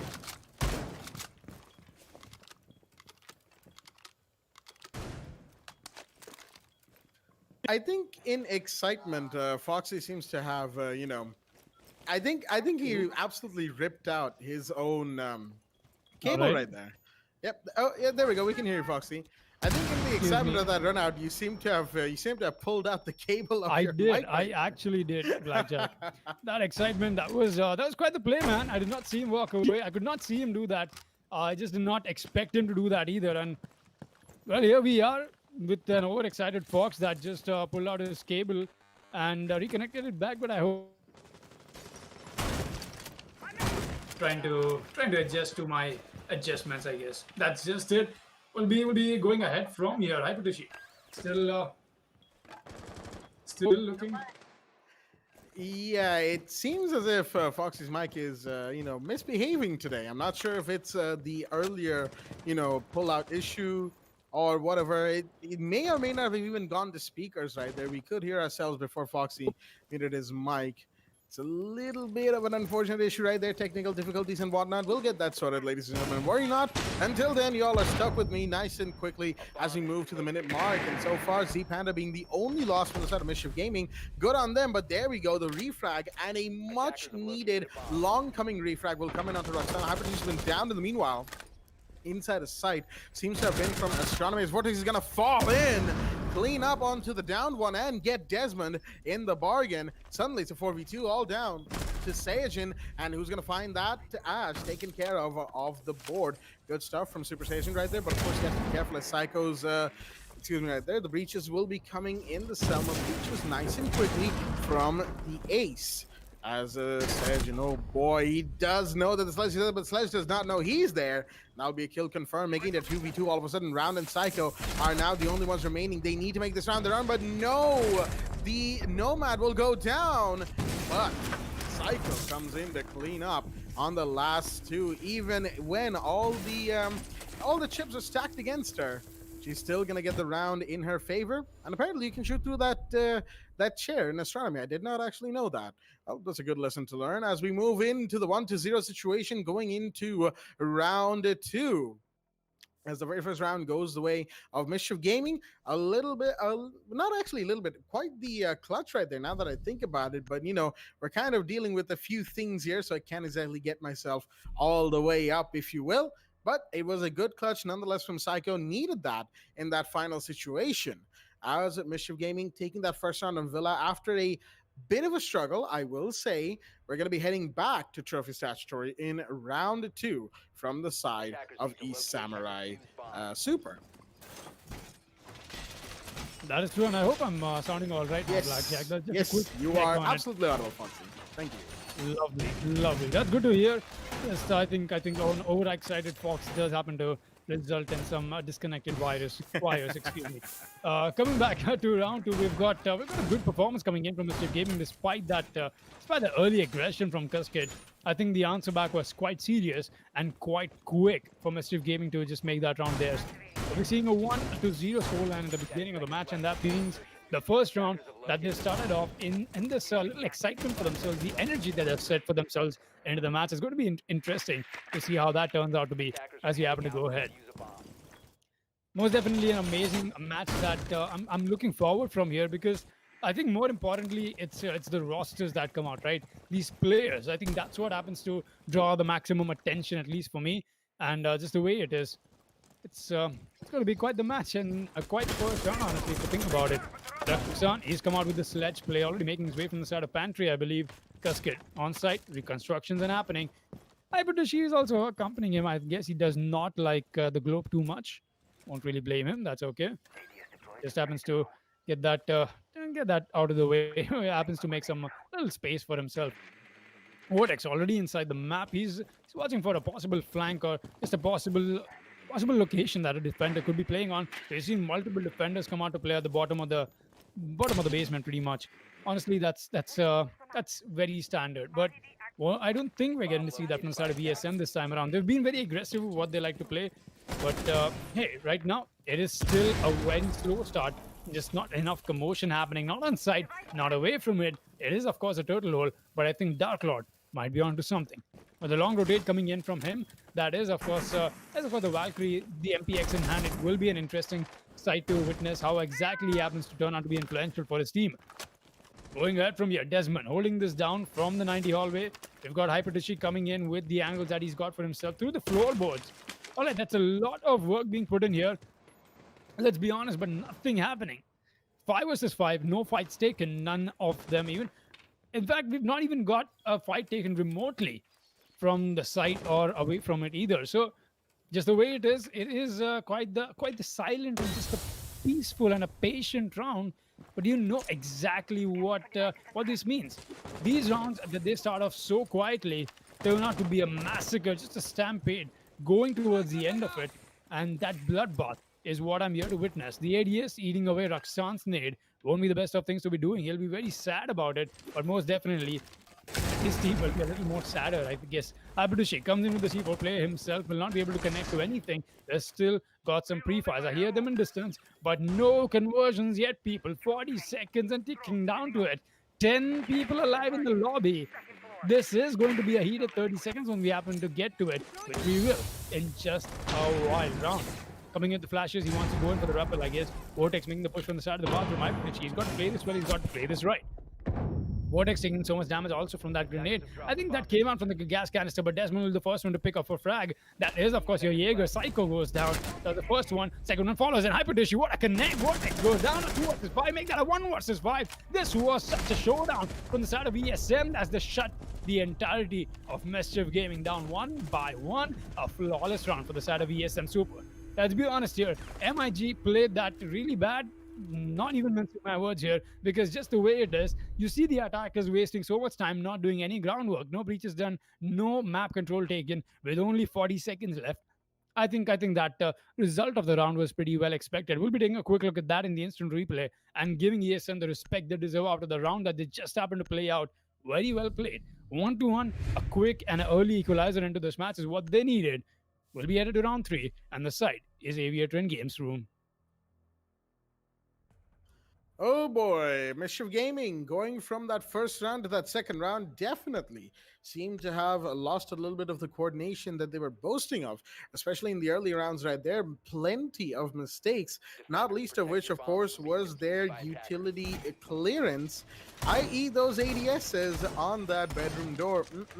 That shield being alive definitely hurt them quite a bit, forcing them to go through bathroom because they could not clear the door, meaning hard breach was made that much riskier without that 100% surety, which means going through bathroom and astronomy, which quite literally, as we saw, led to certain death. Unfortunate for them, as I mean, sure, it's a bit of an oversimplification of what happened in that round, but then again, we don't exactly have the comms of the players and the teams in this situation, so we won't exactly get to know 100% of what happened, but we can pretty much infer from the way things went on our screens here at the caster's seat. Now in round 3, Aviator Games Room, the side of choice coming in from ESM. Standard turnaround, all things considered, but no electrical interference being run. Something that, of course, ESM has shown before. They don't necessarily bring in, the Bandit or the Kaid. They usually like a mute, but today, Kuskit seems like he's feeling a little bit of Frost vibes because, yeah, he's got the Frost just chilling. Look at him. He wants a spawn peak, but unfortunately won't quite get anybody off of that. And one thing I do have to say, bringing in the Frost in a match like this, right, against Mischief Gaming, definitely quite the move. Not really expected, if you will. But the IT-12S is very good for, of course, rotation and site destruction and reconstruction and whatnot. And the 9mm C1 is a fairly good gun to use. It's a fairly easy gun to use. No difficulty at all. I don't know why I had difficulty saying the words that I needed to in that situation. But regardless, you can just see Kuskit putting the 12S to good work, to good use, doing what he does. Just nothing too different, nothing out of the ordinary just yet. Now those Banshees, however, they're going to be a bit of a pain for the side of Mischief to take care of. They need to bring in the soft breach or somehow get close to it and melee it without getting taken out by Dark Lord, who is watching that landing area like a hawk. He knows that as soon as the Banshee goes off, that's a signal that a potential kill could be coming his way.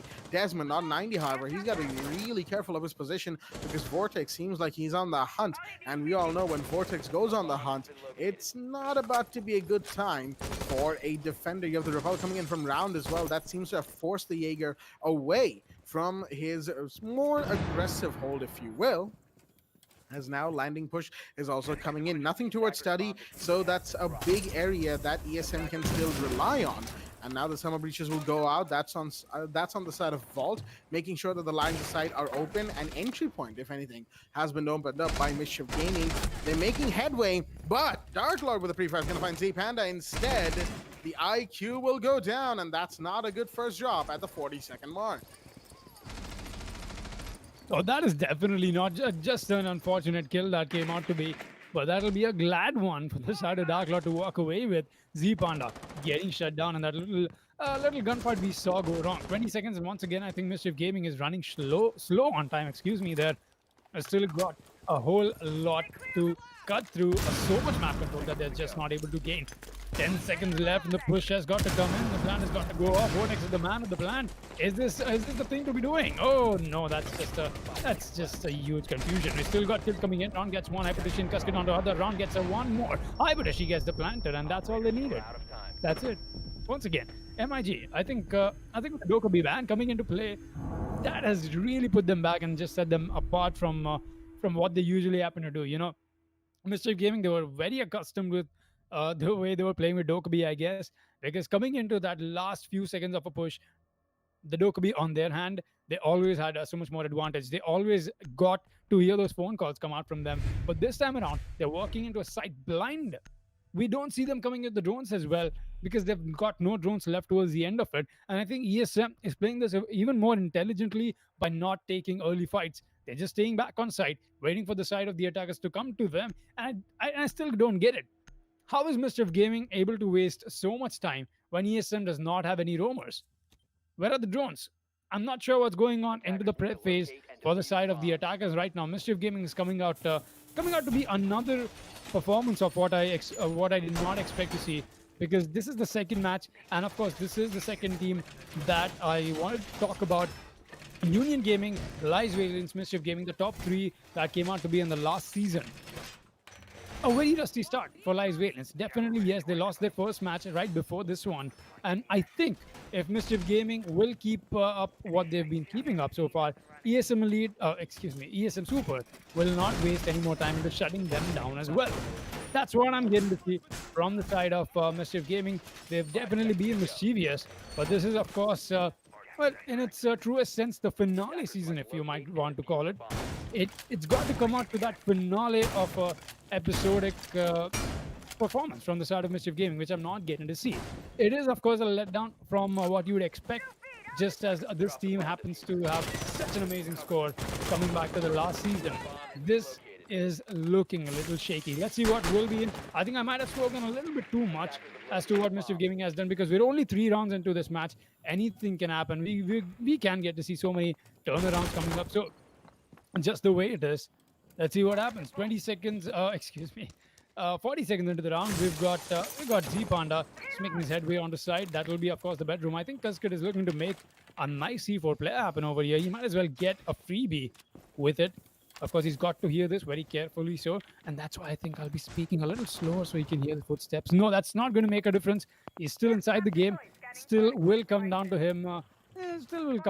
Not being distracted by me, of course, not by my voice. Vortex coming with a very classic angle from up and above is going to make things a little bit difficult for the people on site. Hyperdishi gets off his camera, does not want to see anybody's hearts beating. At least not for now, unless that C4 play comes into effect. 5 versus 5 still into effect, people. A minute and 30 remaining. This is turning out to be another one of those rounds. Or maybe not. Vortex. Finally, the Vortex I know wakes up. He's going to get the first frag. Desmond will be the one who will get shut down. A quick headshot will do the job for him. A 5 versus 4, and this time around, at least they've got a body dropped in the beginning of it. It's not looking like the 2 rounds that ESM was able to walk away with. See what comes in, and what a connect, man. Cascade, very well played. G Panda, once again, the man who's not been having a great day. He's been dying a little bit too early into this match, and that's just it. He's gone once again. Kuski trying to find one more, and look at that attempt for tap, almost connected. Oh, it would have been lovely to see him do that. Vortex, meanwhile, is not stopping, but the double kill is in from his side as well. Hypertoshi goes down, and like I said, Vortex, I think he's into the mood for finding those kills this time around, at least in this round. Oh, Rakshan almost finding that mood, which he will. Anyway, Kuskit goes down, just getting debated into that little nade that came out towards the end. 2 versus 4, and now the clutch is into effect from Super Saiyan and Dark Lord. But where are they right now? Down the side. Or are they coming in from the flank? One of them will be, and that is of course Saiyajin. Will he be found or not? Oh boy, this is so close, Roxanne. I think he spotted it, which he will. But no, the kills will come from the sledge. That flank does not work out. So allow to Dark Lord, my man on site. We've got to clutch this out. Coming to the white peak, trying to find one of them, and that's just the C4 into effect. Does not know the plant is off, and that's just a shutdown. Oh, is it not? All right, there we go. It finally finds it. Not sure how the Nomad happened to miss it. I myself thought that the round is over with that pre-fire we just got to see from round, but as we got ahead, I realized that, hey, he's not dead yet. But it was just something that I predicted to happen. We'll be headed to round 5 with a quick replay of what we just got to see on your screens right now. That quick instant replay, just getting to see a good trailer of what we saw from the side of the attackers. Mischief Gaming made sure that they got this round on board. They got this Equalizer for themselves. It's good to see Vortex jumping back into action, doing the killing for his team, but that is just not enough. It'll take more than just Vortex to step up right now. I think that step up will come in from both the sides as well. MIG and ESM is on with round 5 underway. Trophy and Statue Room is going to be the site. It's very interesting how as soon as Mischief Gaming starts taking that first kill, most importantly, the fact that they don't lose a body in search for that first kill is when they start performing really, really well. And, kudos to them. Using those vertical lines of sight against the defensive E-Samurai Super in that situation, taking those kills, Roxanne with the SMG-11 as well, making sure that the flank would not happen from the defensive side. Unfortunately for Saiyajin, of course, the SMG proved to be too much for him to handle in that situation. Getting taken out in that astronomy stairs location was not the best for the side of ESM. It was all the better for Mischief. Obviously, they were the ones to profit based off of that. Excuse me right there.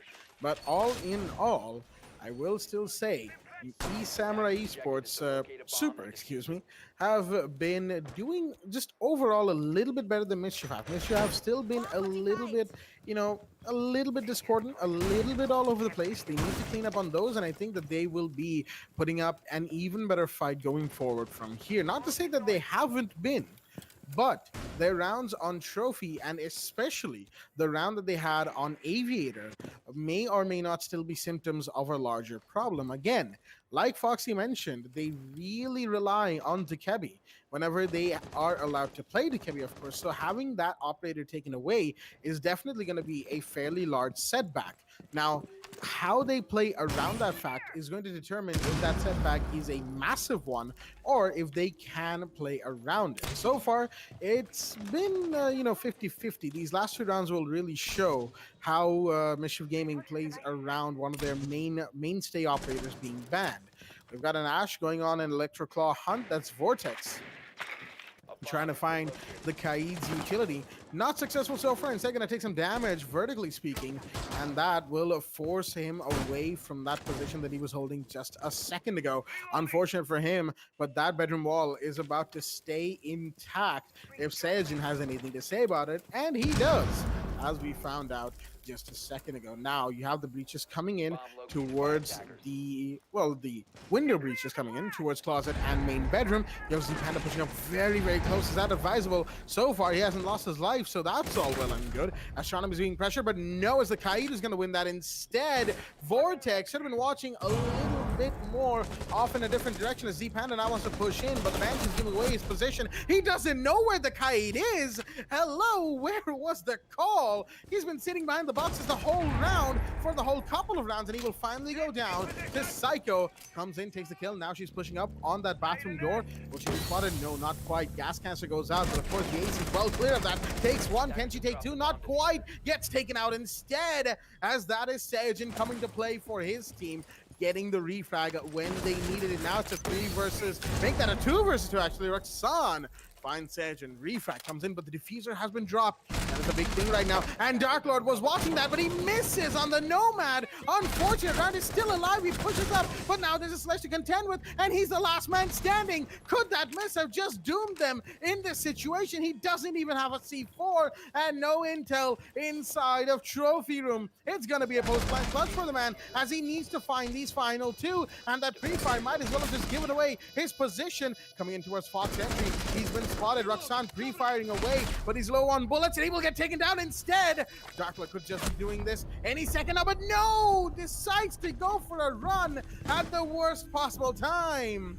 And Round will finish him off with absolutely no issues whatsoever. Oh man, that round was a topsy-turvy play that could have gone either way in any given point in the timer. And in the end, it was Mischief Gaming who had their final say. ESM, Dark Lord, really, he could have just stuck there, forced the Nomad out of the plant spot, out of hiding, excuse me, by sticking to the plant. He had plenty of time, I believe, as well. But unfortunately, he didn't. Decide to go hunting for the final kill, thinking that the Nomad would be close inside of Astronomy. That was the lack of intel at play right there. As, of course, the instant replay showed, right there, as I had to take a bit of a pause as well. You know, the amount of words that flew out of my mouth in that situation, oh boy. But yeah, I mean, the chaotic nature of that round really just stemmed from Dark Lord himself. Why? Because of that miss on Astronomy Stairs. He couldn't get Round. And because Round was still alive, he managed to not only pick up the diffuser, but also finish off his other teammate. That was the biggest issue for him right there. He was the last man standing down to his own mistakes. The butterfly effect quite literally took hold very quickly. And unfortunately, right towards the end, that lack of intel proved to be his downfall. Now in round 6, Mischief Gaming on the lead on attack on Villa. Going into roll swap, if they manage to make it 4-2, will be very interesting indeed.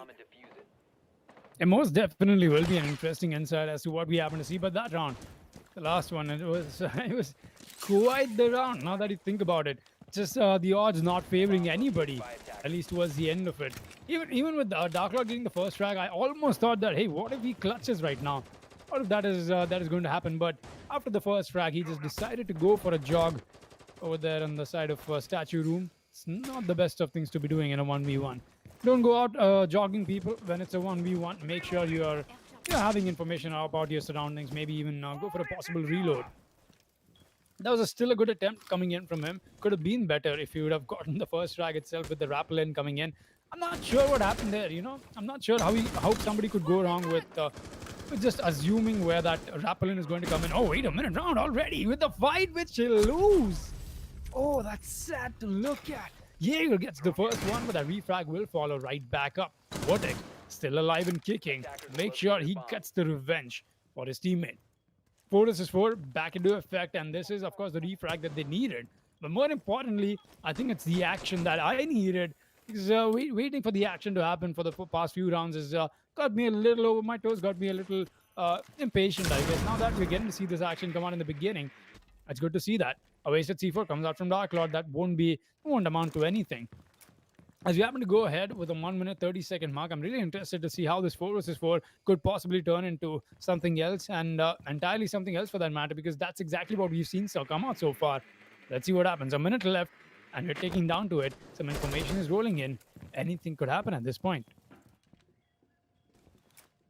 That it most certainly could, ladies and gentlemen, and I have to say, so far, that initial flurry between Vortex Round and Desmond, excuse me, while it will be influencing the round, hasn't really done too much to forward Mischief Gaming's case so far. Sure, the Jaeger's off the board, but you still have so many other very lethal players in play, and primarily speaking, I kind of want to find out if Mischief Gaming's attack will pick up on Hypertushy's location before, of course, he can make things worse for the side of the attack once again. Mind you, in that previous round, he was sat behind the boxes doing so much work, but Super Saiyan will do the first bit of work here, finding Vortex, but can't stop the push, and he will go down instead. 3 vs 3. Plans going off already. Psycho's going for it.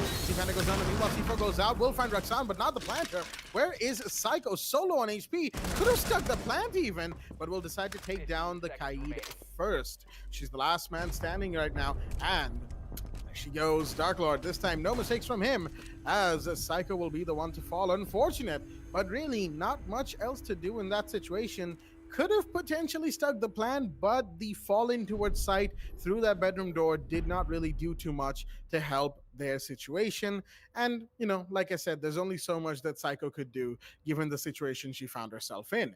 Now, of course, ladies and gentlemen, as the instant replay comes to an end, second floor Aviator in Games Room will be the side of choice from the side of Mischief Gaming on the defense, while Samurai Super are the ones on the attack. Round 7 onwards is where the game really kicks into high gear, because you never really know where it's going to go from this point out. Most definitely very happy for the side of MIG right now, I think, because despite them being on the side of the attack, they were somehow able to just sneak in those 3 rounds for themselves and their team. So just the way we happen to look at it right now, it is looking like a very defender favorite map. Most definitely realize exactly that. But right now, I think the eyes should be on the scoreline. 3-3, the Equalizer into effect. Anything could happen, just like Blackjack happened to emphasize on it. Just the way we happen to look at it. Mischief Gaming came out with a few rusty rounds. I think they had that Dokubi ban come out to be a little less affecting, or maybe very widely affected them with what they wanted to present themselves with. But as we happen to go ahead, I think that is about to change, because now on the side of the defense, it's going to be so much more work that they can do with, at least in this map, just the way they happen to be presenting themselves with in this entirety of the match. I think that dynamic, the shift on the role change, will affect the way we happen to see the scoreline go down. 3-3, still a very, very good scoreline for both of them. Very evident of how this match is going, and that is, of course, a close one. And just that cutthroat competition that you get to see when you want to come and watch a Division 1 match. That's exactly what I'm loving about this one. And this is, in fact, only the second match of today. We've still got one more coming in after this, and that is exactly what happens to put these stakes at such a good ratio. Looking to make the initial push, that'll be Super Saiyan making his way. I think he's outside the map as of now. He will be going around that very soon. Desmond, though. Meanwhile, the pre-fires are coming in, and this is nothing like what Mischief Gaming came out on the side of the attack. You look at this, ESM being very aggressive and being very angry, and just wanting to give away the location and just making so much noise with the pre-fires that are coming in from their side. They're establishing a point of entry, but at the same time, they're establishing the fact that they're here, they're getting this map control done, and they're doing it very well, at least as of now. No lives lost, and that's I think that's pretty much the definition of a good map control that they've been able to take so far. No fights taken, in fact, for that matter. So let's see what happens as we happen to go ahead. Psycho watching this 90 angle while we've still got Vortex playing on the main stairs. It's, of course, going to be the Jaeger that he's running. We've not got a whole lot happening. Study room left alone, and that's why that will allow Roxanne to just play over here. There's nobody coming in from the side of the balcony. I'd want to play there myself. A minute and 30 remaining. We've got the push coming in, but there's so many things to still account for. And I think the attackers are slowly coming in with our utility dump, just being able to waste off time from the side of the defenders. But hey, Z Panda will be the first fight that they happen to take. MIG looking to make this ally into something useful, but the shield goes down. Alright, that was a good play and an attempt from the side of the Ash. But here's Z Panda picking up a fight. Dark Lord, not the best of places to be. And does Z Panda win this? Oh my God, Dark Lord, he's not gonna be able to sleep tonight with what just happened. That was supposed to be his kill. Z Panda walks away with that one, the Ella. Meanwhile, we did see somebody else go down, and that was, of course, Desmond. We're still looking at a 3 versus 5, 50 seconds, make that a 4 versus 3, because we just saw a refrag and an attempt for an equalizer in terms of the man count come out from the side of the attack. That will be, of course, Tuskid, the Ash coming in with that kill. Just got the push-up coming in, and that's the smoke, and that's the shotgun to the face, and that's a dead body of Saiyan lying in front of him. still looking to make this clutch happen. 2 versus 4, anything could happen. And like I said, you still got Hypertushi alive and kicking. He's going to go find the first frag, and that's Roxanne taken care of. A quick revenge kill is what will come in from his side. The Ace looking for a possible flank, which is in fact coming in from Z Panda. He's looking at the wrong side. That's the wrong angle. Z Panda, he knows where to go. He knows that the attacker is over here. He's a little too confused as to what is happening, but Hypertushi, he spotted him as well. They're looking into this exchange, and Hypertushi wins that fight, but at what cost? 5 seconds left. No diffuser in hand, or it will be, but will this plan go off? It won't be able to. Tusker is the only man left remaining, and that's it, people. That's the play from Mischief Gaming. Very well defended. Or can I say, not the best of attacks from the side of ESM. That was one hell of a round to witness into the second half, walking into it. In fact, for that matter, we'll be taking a quick look at that in the instant replay and heading to the next round. That is, of course, going to be round 8, 4-3, and it is, of course, Mischief Gaming in the lead. I genuinely am not entirely sure how ESM thought that was about to work out the way that it did. I mean, sure, Desmond going down, we didn't quite get to cast that on cam, so we can't really say too much. Outside of that was a very influential drop, mind you, the Zofia, plenty of soft breach and utility denial denied. But more importantly, Darklord, how in the name of anything did he lose that gunfight to the Ella? Ella at mid-range doesn't exactly, possess the best gun per se, the Scorpion. Sure, it's got pretty good recoil for the first few bursts, right? The first 11 or 12 bullets, but after that, it's the Wild West of recoil, if you will. But even then, had to bring out the pistol, and he still wins that gunfight against the IQ. Man, Foxy mentioned that Darklord might not be able to sleep. I'm here to say that he won't be able to sleep. He's going to have nightmares about that gunfight for weeks on end now. And who knows? Maybe those nightmares might spur him on to do better in future matches. We don't know, ladies and gentlemen. After all, the future is hard to predict. We're not fortune tellers. We are merely casters. Don't hate the messenger, as they say. As round 8 will be underway in the action phase, nice and quickly. And Z Panda this time bringing in the Frost. Looks like Trophy Statuary on Villa and Frost are beginning to have a bit of a bond. And well, color me very happy because I like to see some Frost brought into play every now and again. We're seeing Frost a lot more on Oregon whenever we go to those whenever we go to the maps, that map on matches. Man, that word turnaround completely messed itself up for me. But regardless, going to Oregon, we see Frost a lot, and we're starting to see Frost quite a bit here as well. But of course, there's plenty of other things to be dealt with as a Meat Jammer is stopping the Twitch drone from really getting in there and get some intel. But Sajin's drone will still find the Jaeger. That is Vortex, of course. He could be taken down any second now if he's not too careful. Desmond, he's pushing up, but he's got to be careful of landing as well. There's somebody from behind him, but no, he will find the Jaeger instead. Good first drop, as that's Vortex taking care of a much-needed one, but Z Panda will fire back instead, taking down Kuskit, and he gets fired back on too by Super Sajin, who's going to take him off the board. The Frost is down, and now it's a 3 versus 4 with Psycho, the Goyo, holding down just outside of the statuary door.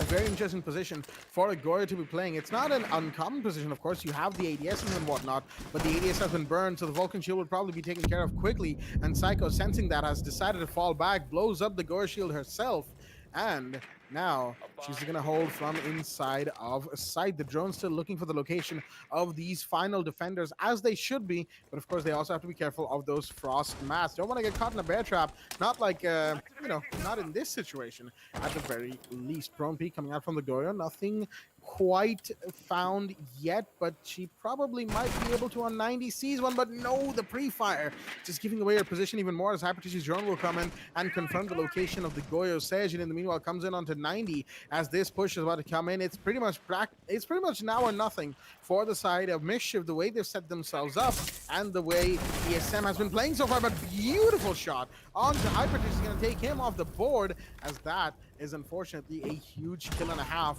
from Psycho. Finds another one, Desmond off the board, and now suddenly it's made things so much harder. Darklord, the Blackbeard, trying to find one, knows that the Goyo is in that area on that bedroom door, but it was standstill right now. But no, the shield gets taken out. He's going to take some time to re-equip that second one. Meanwhile, Astronomy has been an area of a gunfight that we haven't been looking at too much per se, as that is the area that Sajin has been trying to push from for ages now. Psycho, unfortunately, missing at the worst time, and the Twitch will take that kill. 2 versus 2 now, as both of them need to push inside. The Echo is still alive, but Darklord's been down. It's all down to Sajin. Can he find any of them? No, he can't. He's not going to be able to do too much else either. No plant, no diffuser. And the side of the defense will win yet another round. The attack falling apart, this time from a point of advantage. It was a 3 versus 4. And Psycho managed to single-handedly turn things around. Not only did she waste time by simply being in that statuary door to bedroom door area, but then pushing out, managed to find herself 2 very important kills.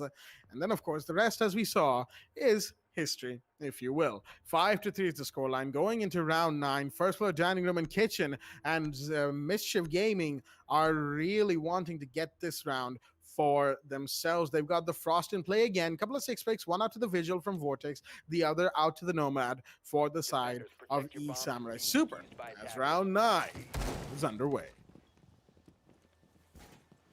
Round 9 will in fact be underway, and hey, just the way this match happened to start off, I think Mischief Gaming somehow heard me, I guess, because just from the start of it, I was a little skeptical about what Mischief Gaming is trying to pull off here. I was like, hey, are they going to be able to make this happen? They're the top. They were the top. In fact, coming back into the last season, this time around, it's been a little bit of a lackluster of a start, and I say start being the keyword, of course, because right now they're the ones who are in the advantage. 5-3 looks very secure for them. They're just 1 round away from getting that match point. I think with them being on match point, it's going to be smooth sailing from there on. At least that's what I think. That's just my 2 cents on it, because I don't see ESM making the amends and just making the changes that they kind of need right now in terms of what Mischief Gaming has brought out on the contrary. Because just from the looks of it, if you're not able to get on par with the vibe, I guess, I'm gonna go with the word right now. Of course, I don't mean the vibe, I mean the skill level and the strategies that are coming in from the side of both these teams. They've got to come out on par, because when they don't, this is the kind of scoreline we get to see. Looking good, looking strong, looking confident. Look to make that confidence into a possible victory is what I'm expecting Mischief Gaming to do. Vortex on the Vigil. A very right man for the very right job. He'll be on the roam as well. Still got to play this a little more intelligently. He'll be waiting. And that is, of course, for Super Surgeon to make a wrong move, or maybe even make the right move. I'm looking to find the first frag, the Twitch. Getting a little twitchy in here. Still got Sledge coming in with the soft reaches that he'll be making his presence felt over the side of the closet. Z-Pounder trying to draw as much attention as he can. Meanwhile, Vortex trying to eat away the drones.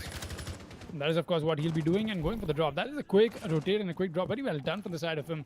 He's got very good rotations coming in here. Look at this. The reconstruction on the entirety of the map. It just happens to allow the side of the defense to move around so much, and with so much ease, with so much more comfortability. I think that's what you would want for yourselves. Going here onto this, 1 minute and 30 seconds remain. Anything could happen. Once again, it is, of course, turning out to be one of those 5 versus 5 rounds where we don't see the fights happen at the beginning of it, and towards the end of it, there is a huge bloodbath, and that's what you'd expect. Nothing less out of this match. Going ahead round will be bringing out his cardiac sense at any moment now, but he's got to be wary of that nade, which he will be. That's the first nade, I believe, at least, from the side of the attack, is getting expelled, not finding anything except for a few utilities maybe on site. Cuskit coming in with the no match out for himself as we happen to hit the 50-second mark. It is still a 5 versus 5, and anything could happen. Going ahead from here, that's my question. What is going to happen? That is definitely the question of what's going to happen here, but something I would like to point out is these pushes coming in from E-Samurai are very delayed. They know what they want to do, of course. They are delaying it, mostly on intention, but sometimes it's down to the fact that those kills are being taken by Mischief Gaming. That's delaying them even more than they want to be. And oh boy, that's a pre-fire, but his position not given away. The Sophia needed to look around, but Darklord has taken one in the meanwhile. Roxanne is off the board, and looks like a push is coming in slowly but surely. That's her Kaid taken care of. Vortex still on top floor, though. You could make things really difficult for the side of the attack should he choose to. Hypertigi solo on HP fighting Psycho right now as Vortex finds one. Psycho gets another. Hypertigi and Darklord down, and there goes everybody else in the map. Mischief holding strong against all odds, losing only one body. And like I said, Mischief, when it comes to defense, they are being given time by E-Samurai. No two ways about it. ESM are simply taking too long or not emphasizing soon enough on finding those kills. As soon as time is given, Mischief not only takes it, they take it strongly. That, combined with Z Panda being a little bit of a slippery customer every now and again, and Psycho doing some really good work, has been their real, the real strong suit on the defense coming around. Not only did they win 3 rounds in attack with the Dukebi ban, mind you, Dukebi, the operator that they really like to play, Mischief Gaming, they still won 3 rounds in attack. We kind of gave them, a bit of a hard time early when they were losing a few rounds against ESM, but they managed to bring it in, 3 rounds in attack, equalizing, and post roll swap, they are yet to lose a single round. That is right. Post roll swap, they have not lost any rounds. If they win this, they will quite literally have made a victory lap on the map of Villa on defense with no problems whatsoever. E-Samurai, they desperately want to avoid that if they want their run conversion to not be hurt too badly should they still lose this. Again, I'm still using words like should they and still lose this, if you will, because I don't quite want to discount the chances of ESM Super making a comeback. This is a fairly strong team from the looks of it, but then again, looks can be deceiving. Very well said, Blackjack. 6-3 is, of course, a very good scoreline for the side of MIG. But anything can happen from here. We saw a good attempt in a similar match in the last one come out from the side of Aliens, but it's just not enough. Will we get to see such a type of a performance from ESM, or will we get to see a little bit more than that? Is something I think we'll be exploring right now into this match and into this round. Oh, I think a White Peak is into play from the side of Vortex. He might just get it. He's very greedy about this. He wants to get it. Look at them. Look at him, bloodlusted. Oh, he's just giving away the shoulder. Just happens to walk away from that one. Boy, that was so close. Coming in from Vortex. He's almost losing his head there. Let's be honest here. It most definitely is a very good position for the Ace to pick that fight on Hypertishi. Could gladly walk away with that kill for that matter. But yeah, Vortex all the while more wiser. Just gives away that little show off of the shoulder and nothing more than that. Dark Lord, though, meanwhile, he'll be getting the frag. First one, in fact, for this round. Roxanne takes the fall. MIG should not be looking so shaky right now because they do happen to be the ones on match point.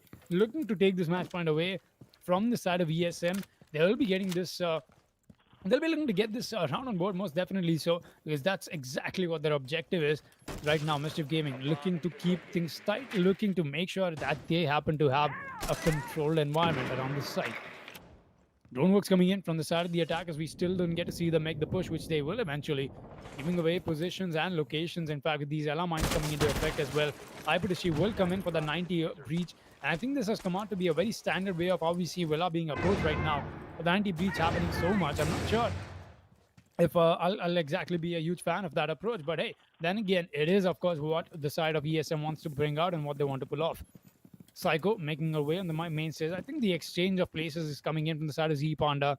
Because of course, Psycho does have a C4, which the Ella does not.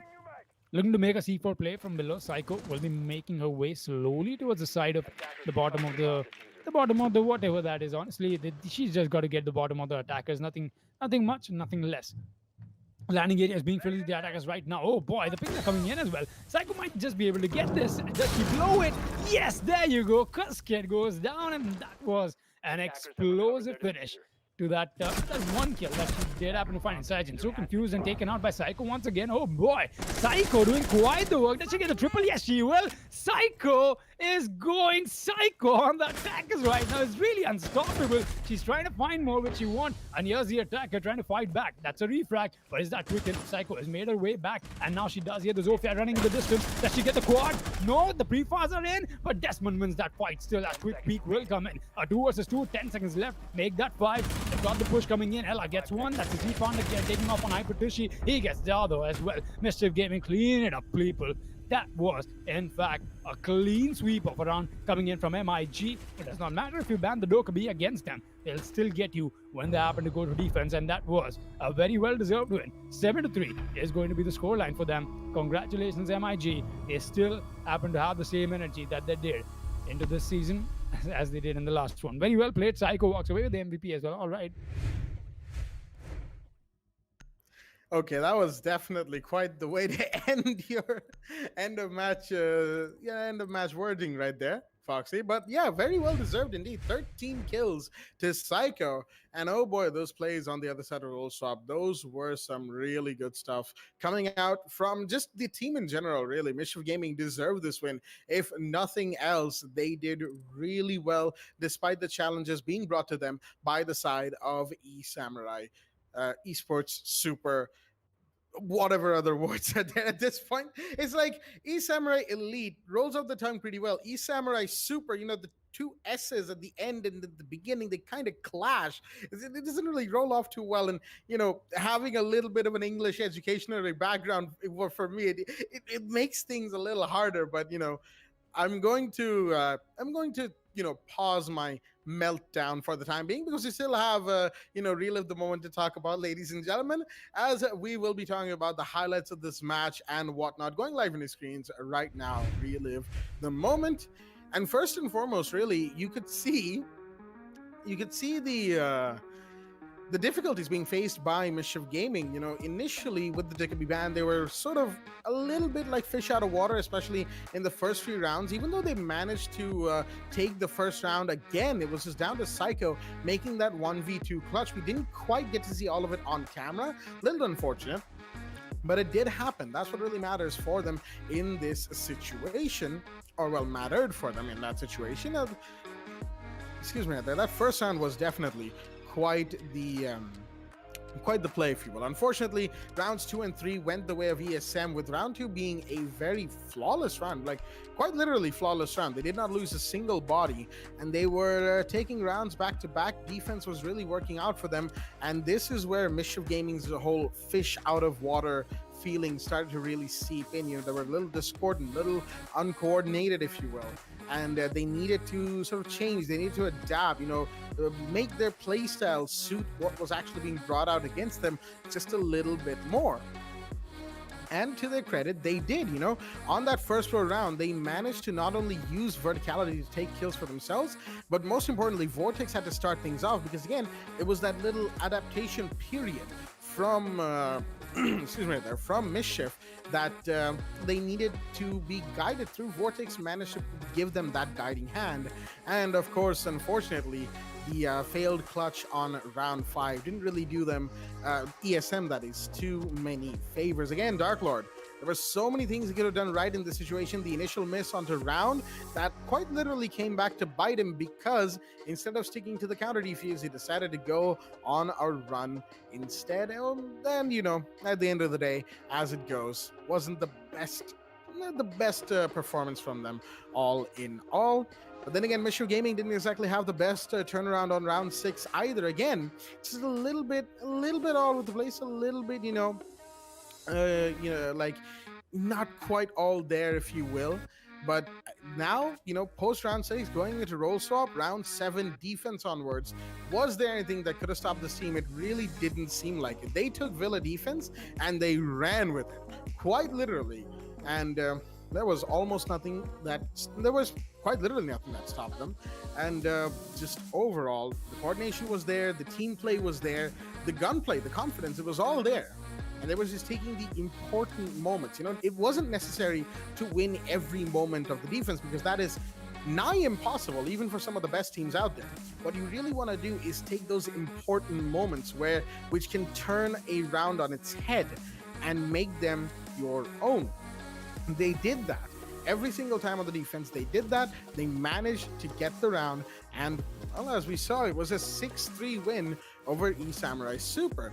And I don't think any of us were quite expecting a 7-3 win by Mischief Gaming. I mean, sure, it was going to be an interesting match regardless, but I don't think we were quite expecting a 7-3 finish right at the end. I'm pretty sure even Foxy here, who has been seeing Mischief come up for quite a while alongside us, will probably agree that 7-3 is definitely a little bit on the unexpected side, if you will. ESM Super definitely coming to Div 1. Maybe some could say they weren't ready for this first game, but it's a whole host of questions that will only get answered as the season moves forward. We'll find out more about that as we move on, ladies and gentlemen. But for now, really the moment has been taken care of nice and quickly, and we'll be taking a quick break before we come back with the last final game of the night.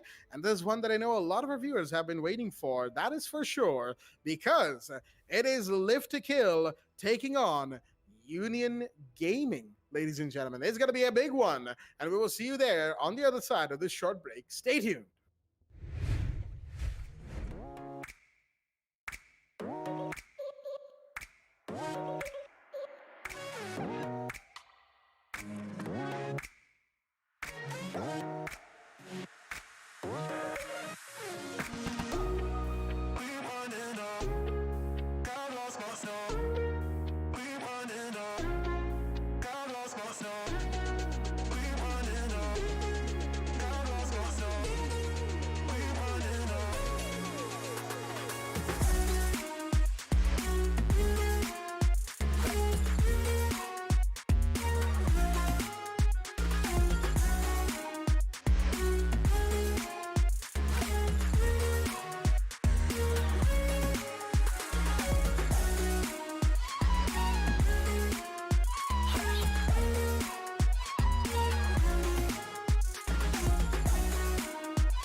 We head for the sky, it's alright.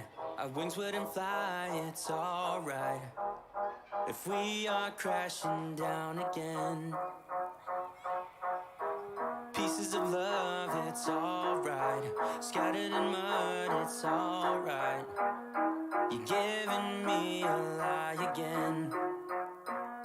And tell me what you want, this time I won't take it to the heart, 'cause I know we won't make it out. I've heard it all before. Yeah, tell me what you want, let me hear that I'm the only one. You know that we won't make it out. We've heard it all before. It's alright. It's alright. It's alright. It's alright. It's alright, so let's move on. It's alright, so let's move on. It's alright, so let's move on. It's alright, so let's move on. It's alright, so let's move on.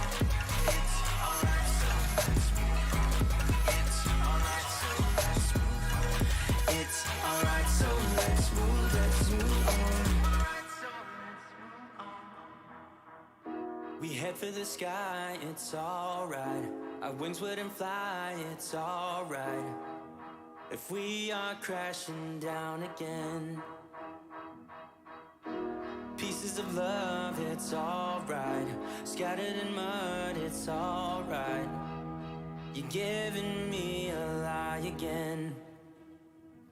And tell me what you want, this time I won't take it to the heart, 'cause I know we won't make it out. I've heard it all before. Yeah, tell me what you want, let me hear that I'm the only one. You know that we won't make it out. We've heard it all before. It's alright. Hey, it's alright.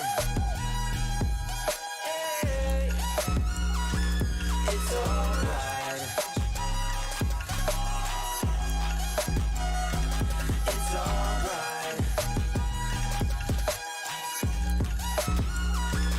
It's alright, so let's move on. It's alright, so let's move on. It's alright, so let's move on. It's alright, so let's move on. It's alright, so let's move on. It's alright, so let's move on. It's alright, so let's move on. It's alright, so let's move on. Alright, so let's move on.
We head for the sky, it's alright. Our wings wouldn't fly, it's alright. If we are crashing down again, pieces of love, it's alright. Scattered in mud, it's alright. You're giving me a lie again. And tell me what you want, this time I won't take it to the heart, 'cause I know we won't make it out. I've heard it all before. Yeah, tell me what you want, let me hear that I'm the only one. You know that we won't make it out. We've heard it all before. It's alright. It's alright.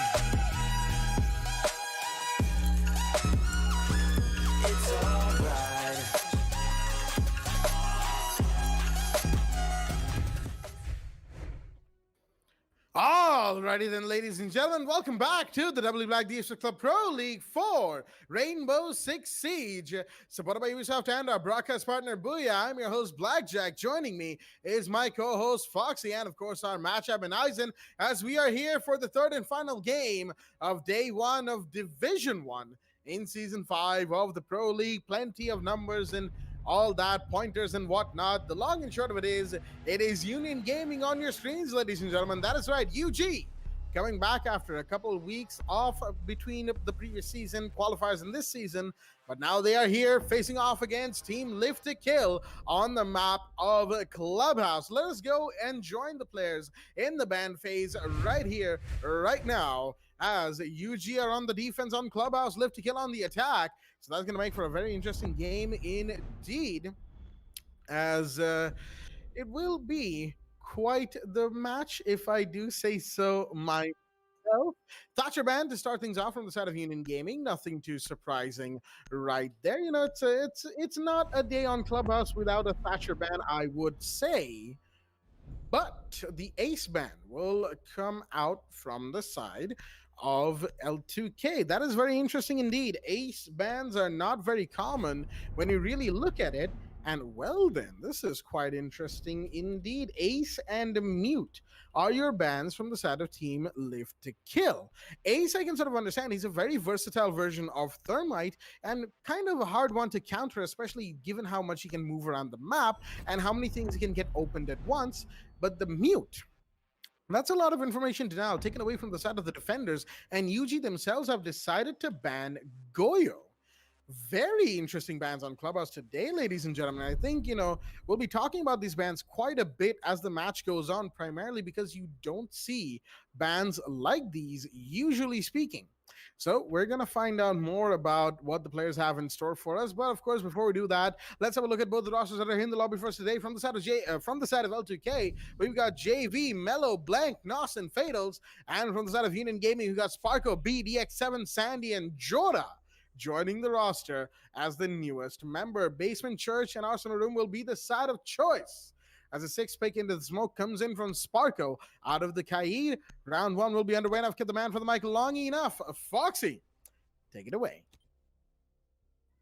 Thank you for that introduction once again, Blackjack. This is, in fact, the match I think I've waited at least to cast for a while, and especially the welcome back of Jora and his old roster.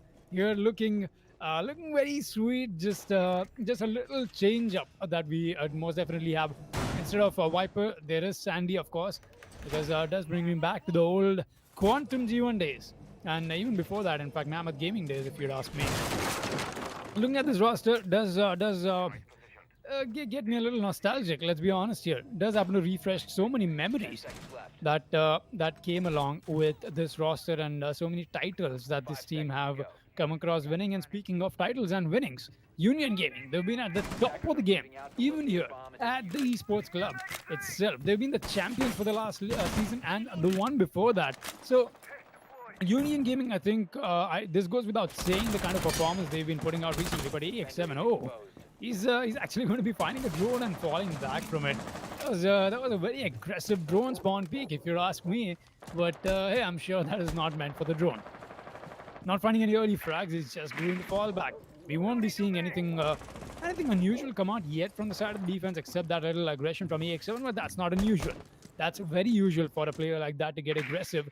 But yeah, coming back to it, something I definitely wanted to point out is how is this team going to fare? Am I going to see the same UG that I saw a while ago, or is this roster change going to bring out something entirely new and exciting? That's for sure. Underway with the round 1, EX7 getting the drone, still on that drone duty. He's got fights coming in anytime soon now. Decided to look to kill. Meanwhile, they've taken their sweet time to get the drone work done, but I'm afraid they might not be doing it properly. I still see somebody roaming around the side of the blue stairs. That is, of course, the metal stairs, if you'd want to call it that. Mellow, looking to find any strays. That is, of course, the roamer I just talked about, people. And that is what it might come down to. Fatal's going on the main stairs. Oh, I think they've got a piece of information nobody else has. Yes, they do. Jora takes the fall. That's the first push in, and that will be stopped. That's the first frag on the refrag. 4 versus 3 make that a 3 versus 4, because Beat and Sandy pick up Fatals and Nos. 2 kills on the board for the side of UG. Despite losing Jora, it will come down to a 4 versus 3 that L2K has to fight against. I'm not entirely sure what the thinking was for the side of LTK to just try and waltz in through Moto and the main hallway of basement, but now they've got 2 more on that main stairs, and there's going to be Sandy's double, but of course not before Mello took down EX7. Huge drop right there. The Mozzie taken care of, but the Hibana's Excalibur seem to be getting denied. Little unfortunate, but that's Beat doing his job on the other end. Really low on HP though, as Sandy will be down. Big drop right there, and he might just get cleaned up on if he's not careful. Beat falling back. C4, will it go out? It does successfully, and downs Blank. I mean, of course, Zofia can no longer withstand, so that's going to be a down that JV has to act on soon if he doesn't want to get completely taken down by these final 2 defenders. Meanwhile, of course, Sandy has been revived. The gas grenade comes in, but no, he doesn't know where Beat is, but still gets the kill and will get taken down by the C4 coming in from Beat. That could have been a kill going the way of the Bandit, but regardless, it didn't. He got taken down, and then, well, C4 went boom in the face of the Hibana. Nice and quickly taken care of, as Union Gaming will take round 1. Came a little bit closer than they probably wanted it to, but it's a good start nonetheless, as we will see in the instant replay. Again, you know, I kind of have to ask what the thinking was from the side of Live to Kill to try and brute force their way through the main basement hallway and, of course, Moto. Sure, it was a 2-pronged push when you think about it, but even then, they surely knew and expected that there would be multiple people peeking that as soon as the first kill went down, right? I mean, surely, knowing Union Gaming, you don't expect them to be, you know, that, excuse me right there, that carefree, if you will, because Union, sure, even, like, you know, we managed to catch up to Jittery at the end of the last season. He sort of told us that UG have been taking it a little easier as of lately, you know, not exactly as completely, you know, all the time training as they were doing, but they are still, you know, doing their duty, if you will. They're still playing the game. I know you've got a little smirk on your face right there, Fonzie, meaning that you may have... I don't get how Jittery happens to come around that statement. Being a 3-time back-to-back champion, you call that taking it a little easy? I know. I had the same question for him while we were talking. Like, come on, you guys have won it 3 back-to-back times. You can't exactly say that you've been taking it easy. Even then, even if they have been, I'm pretty sure Live to Kill could not have made an assumption to say that, all right, we'll just waltz into sight and Union won't even know what's happening. That surely could not have been the thinking from them. That's basically what I'm trying to figure out right now. But unfortunately, they could not quite get there because, well, of course, Union Gaming, they saw that first kill going off and they were like, oh, Jora's down. That's from the main hallway. Well, refrags in. Instantly advantage taken because Live to Kill was just a little bit too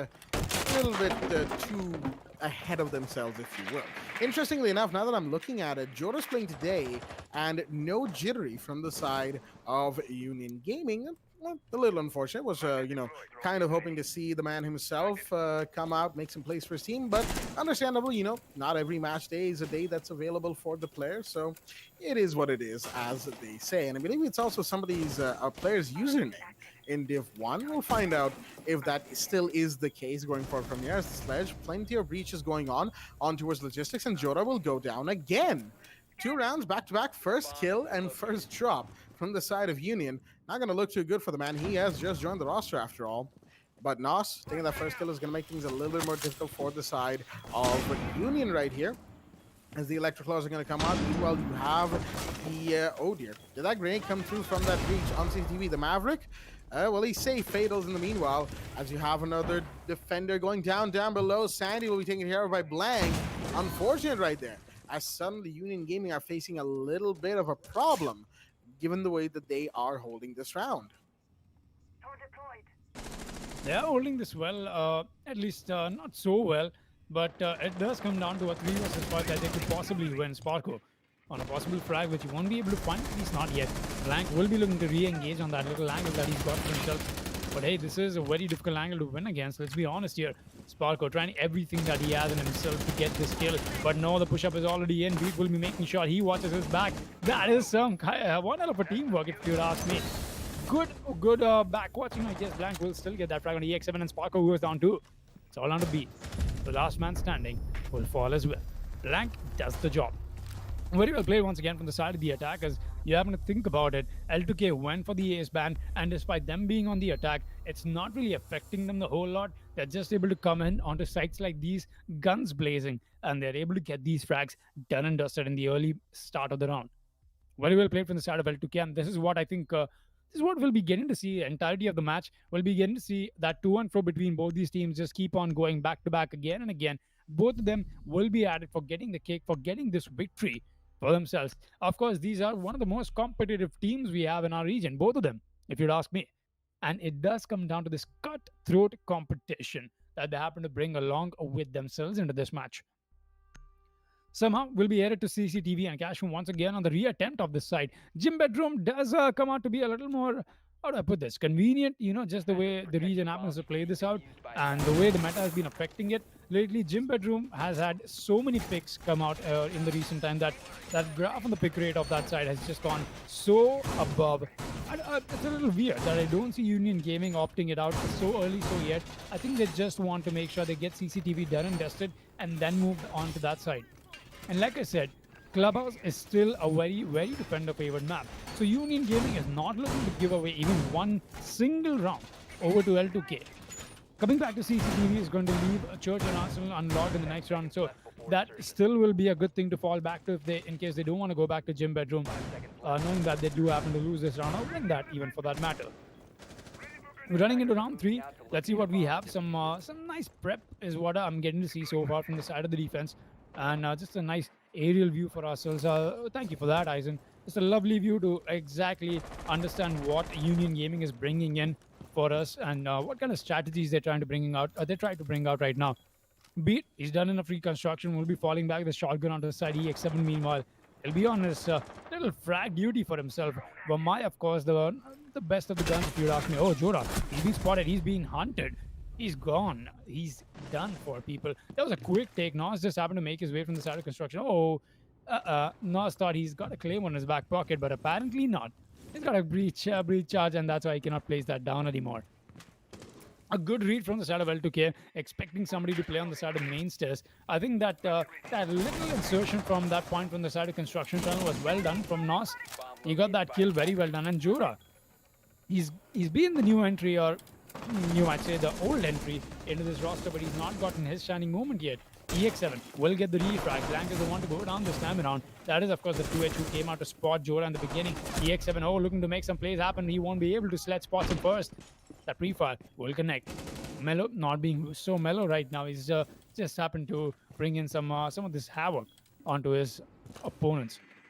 Sparko still playing this close to the side. We've got the breach coming in any moment now. Fatal's looking to attempt on the breach after this. And this is what I love about L2K. And more importantly, this is what I love about Division 1. So many things being done intelligently. I cannot even tell how amazingly well Live to Kill has managed time in this round. It's just good to see stuff like that come out. And I think that's what happens to make me so happy about all the Division 1 casting days. Coming back to you, Blackjacker, with a minute left, what do you think is going to happen?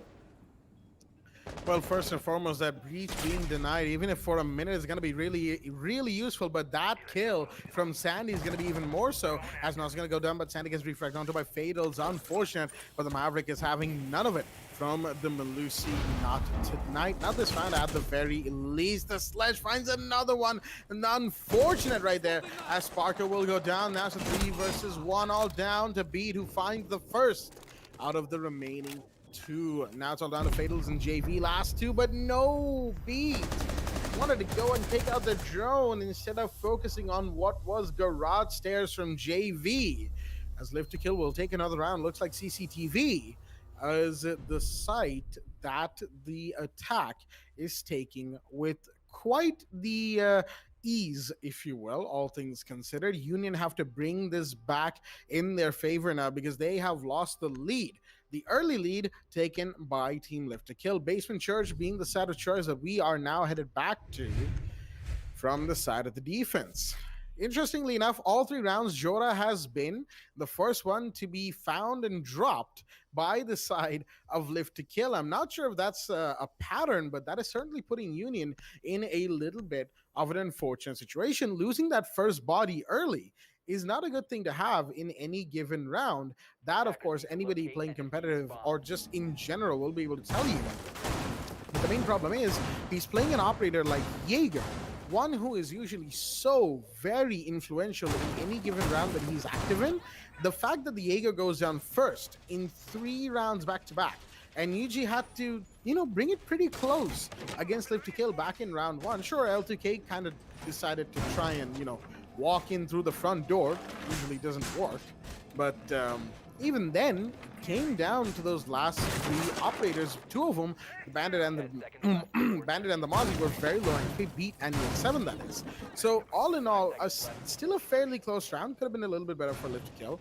And then CCTV twice has been taken by the attack.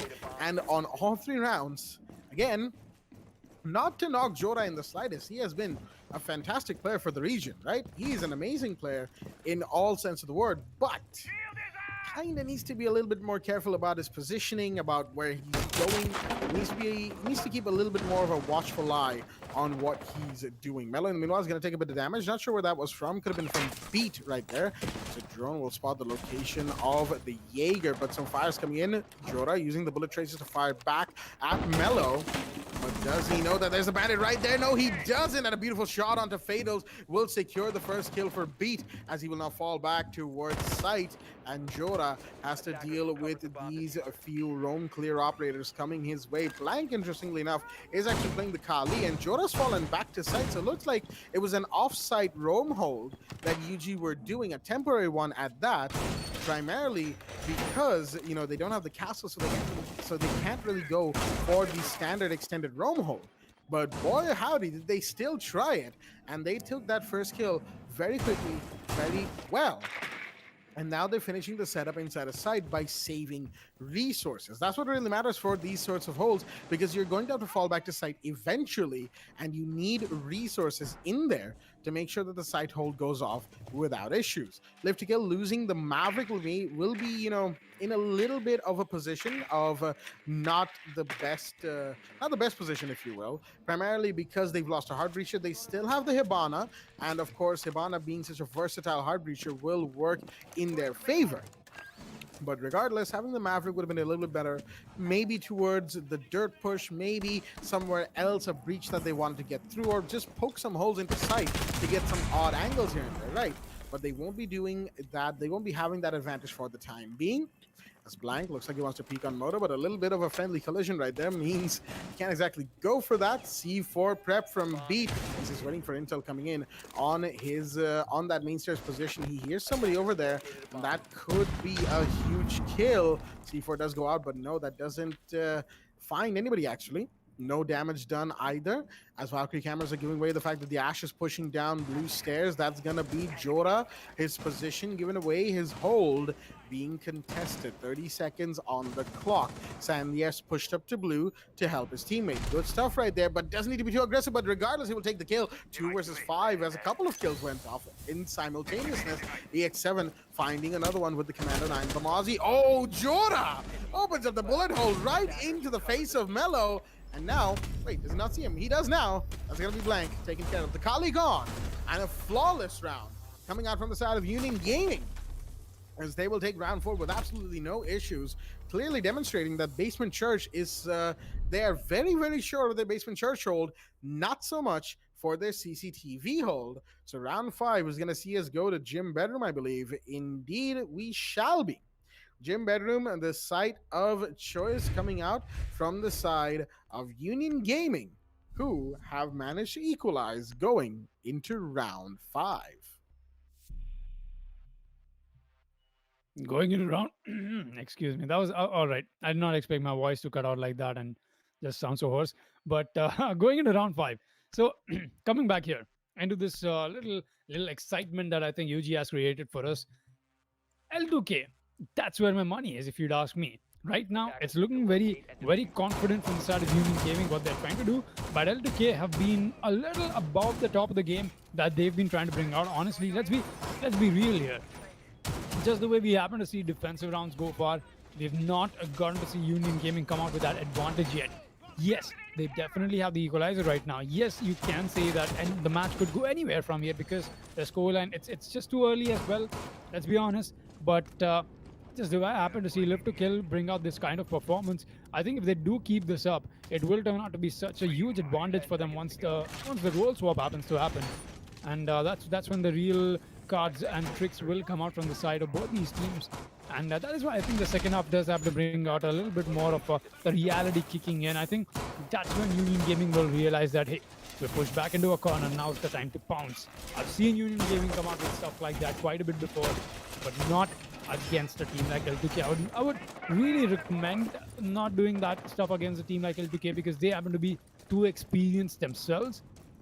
All of these people, in fact, every single one in the lobby, all 10 of them, very experienced players in their own rights, and you don't want to be taking either of them for a ride. They'll know exactly what's up. They'll read into a situation like that and play that just the way it's supposed to be played. Nos with a very interesting and just a eye-catching charm will be making his way inside the rafters on the side of Clubhouse. We're seeing him make headway on the side quite quickly enough, if you'd ask me. Just the way the Ash is, very carefree, but at the same time, just calculated enough. Just in the way they happen to be making this push. We see the drone works come out on the side of Jim. That is of course the side. Cashwoman CCTV left alone. No extensive hold coming in, at least not yet. We do see the Jaeger and of course Sandy playing in over there, but actually now that I think about it, that's a lot of emphasis in terms of the utility that they brought out. Kali from Blank is here. Whoa. All right. Jorah and Sandy, good night. That came in unexpectedly. That was not something I saw coming out. And look at this, Live to Kill. Already into a minute and 30. They've found 2 kills. And more importantly, they've gotten the control established on the entirety of the east side of this map. Making the push right now, the Valkyrie will fall as well. There's another gunfight being lost. And look at this Blank popping off in the distance. JV made his way inside the bathroom, getting the breach done. Somebody's running out and Blank has caught them. Sparko does happen to do some damage and just that counter intelligence from him coming in. They've still got Nos coming in with 1 kill, and that's it, people. Mellow on the finish up on Sparko. Live to Kill are staying very true to their name. I haven't gotten to see a huge emphasis in terms of the utility clearance that they're going, but look at the amount of work being put in terms of the team potential that we are getting to see right now from them.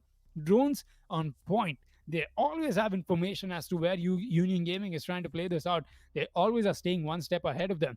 Communication is literally on point. The moment Sparko came out with the rotation on the side of logistics, we saw the kill come in from I think that was from Mello. Yes, we saw the kill come in from Mello. So that was too quick. Then there's only one way that could have happened is, of course, somebody gave out that call, and that call could have only come if there was a drone pre-placed in that position. So very well done.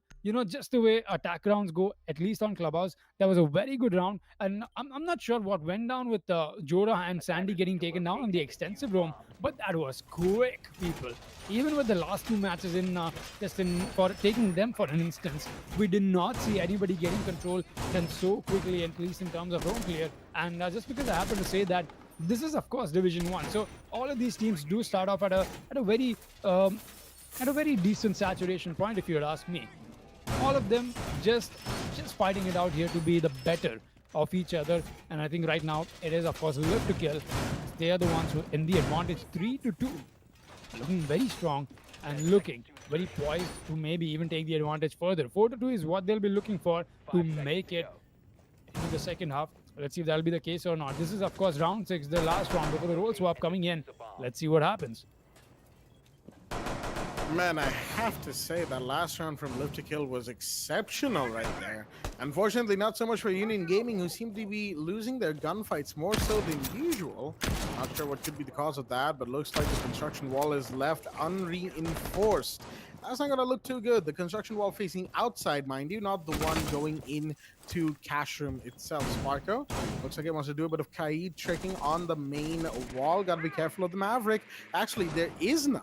There's a Thermite and a Hibana, but no Maverick coming out from the side of Live to Kill. Looks like they don't want that operator in play. Blank is instead brought in the Kali, of course, with those, excuse me right there, with the Lancers to try and deny some utilities from the side of the defense. One Electroclaw trick attempt goes out. Not going to work out too well just yet. But of course, Sparko, most importantly, he is still alive. Nobody's emphasized on him from below. That's what really matters. EX7, I don't think he can retrieve that magnet from all the way up there on the wall. But I think he was able to because we heard magnet out from the Wamai not too long after. As, alright, the breach still hasn't quite gone off from the side of Live to Kill. Now, of course, the Thermite Trick and the Hibana are coming in, but they will be Kaid Trick. Nice and quickly, Sparko really just holding off against everything coming his way in that situation. Good stuff to keep CCTV wall closed, but Live to Kill have been getting by on intel and gunfights alone. Just like Foxy said, utility clearance is not something they have been emphasizing on too much. As Sparko's going to take a bit of damage, not a whole lot. He's just got to be a little careful. Nos has been down in the meanwhile. Big drop right there. But the kill hasn't been confirmed. He can be revived in a second. It probably will be. C4 goes out. Will that confirm? Yes, it does. Mello goes down. And that's a 4 versus 5. But 4v4 because JV has found EX7. Again, a huge drop with the Wamai taken care of. But those magnets are still there. Sparko, not a good position to be in with the punch hole being made on the wall. That's going to be Nos' kill right there. Sandy is still down below though. So the C4 onto the planter is definitely still possible. He has to be so careful of CT window as Fatal is going for the plant right now. Will it be denied via C4? It should be, but it won't be. Fatal's about to get it done. He does. Sandy does take the kill, but it's just a little too late to stop the plant right now. 3 versus 3. And now there's 35 seconds remaining for Union Gaming. Live to Kill have taken their positions. Nos towards logistics. JV inside a bedroom.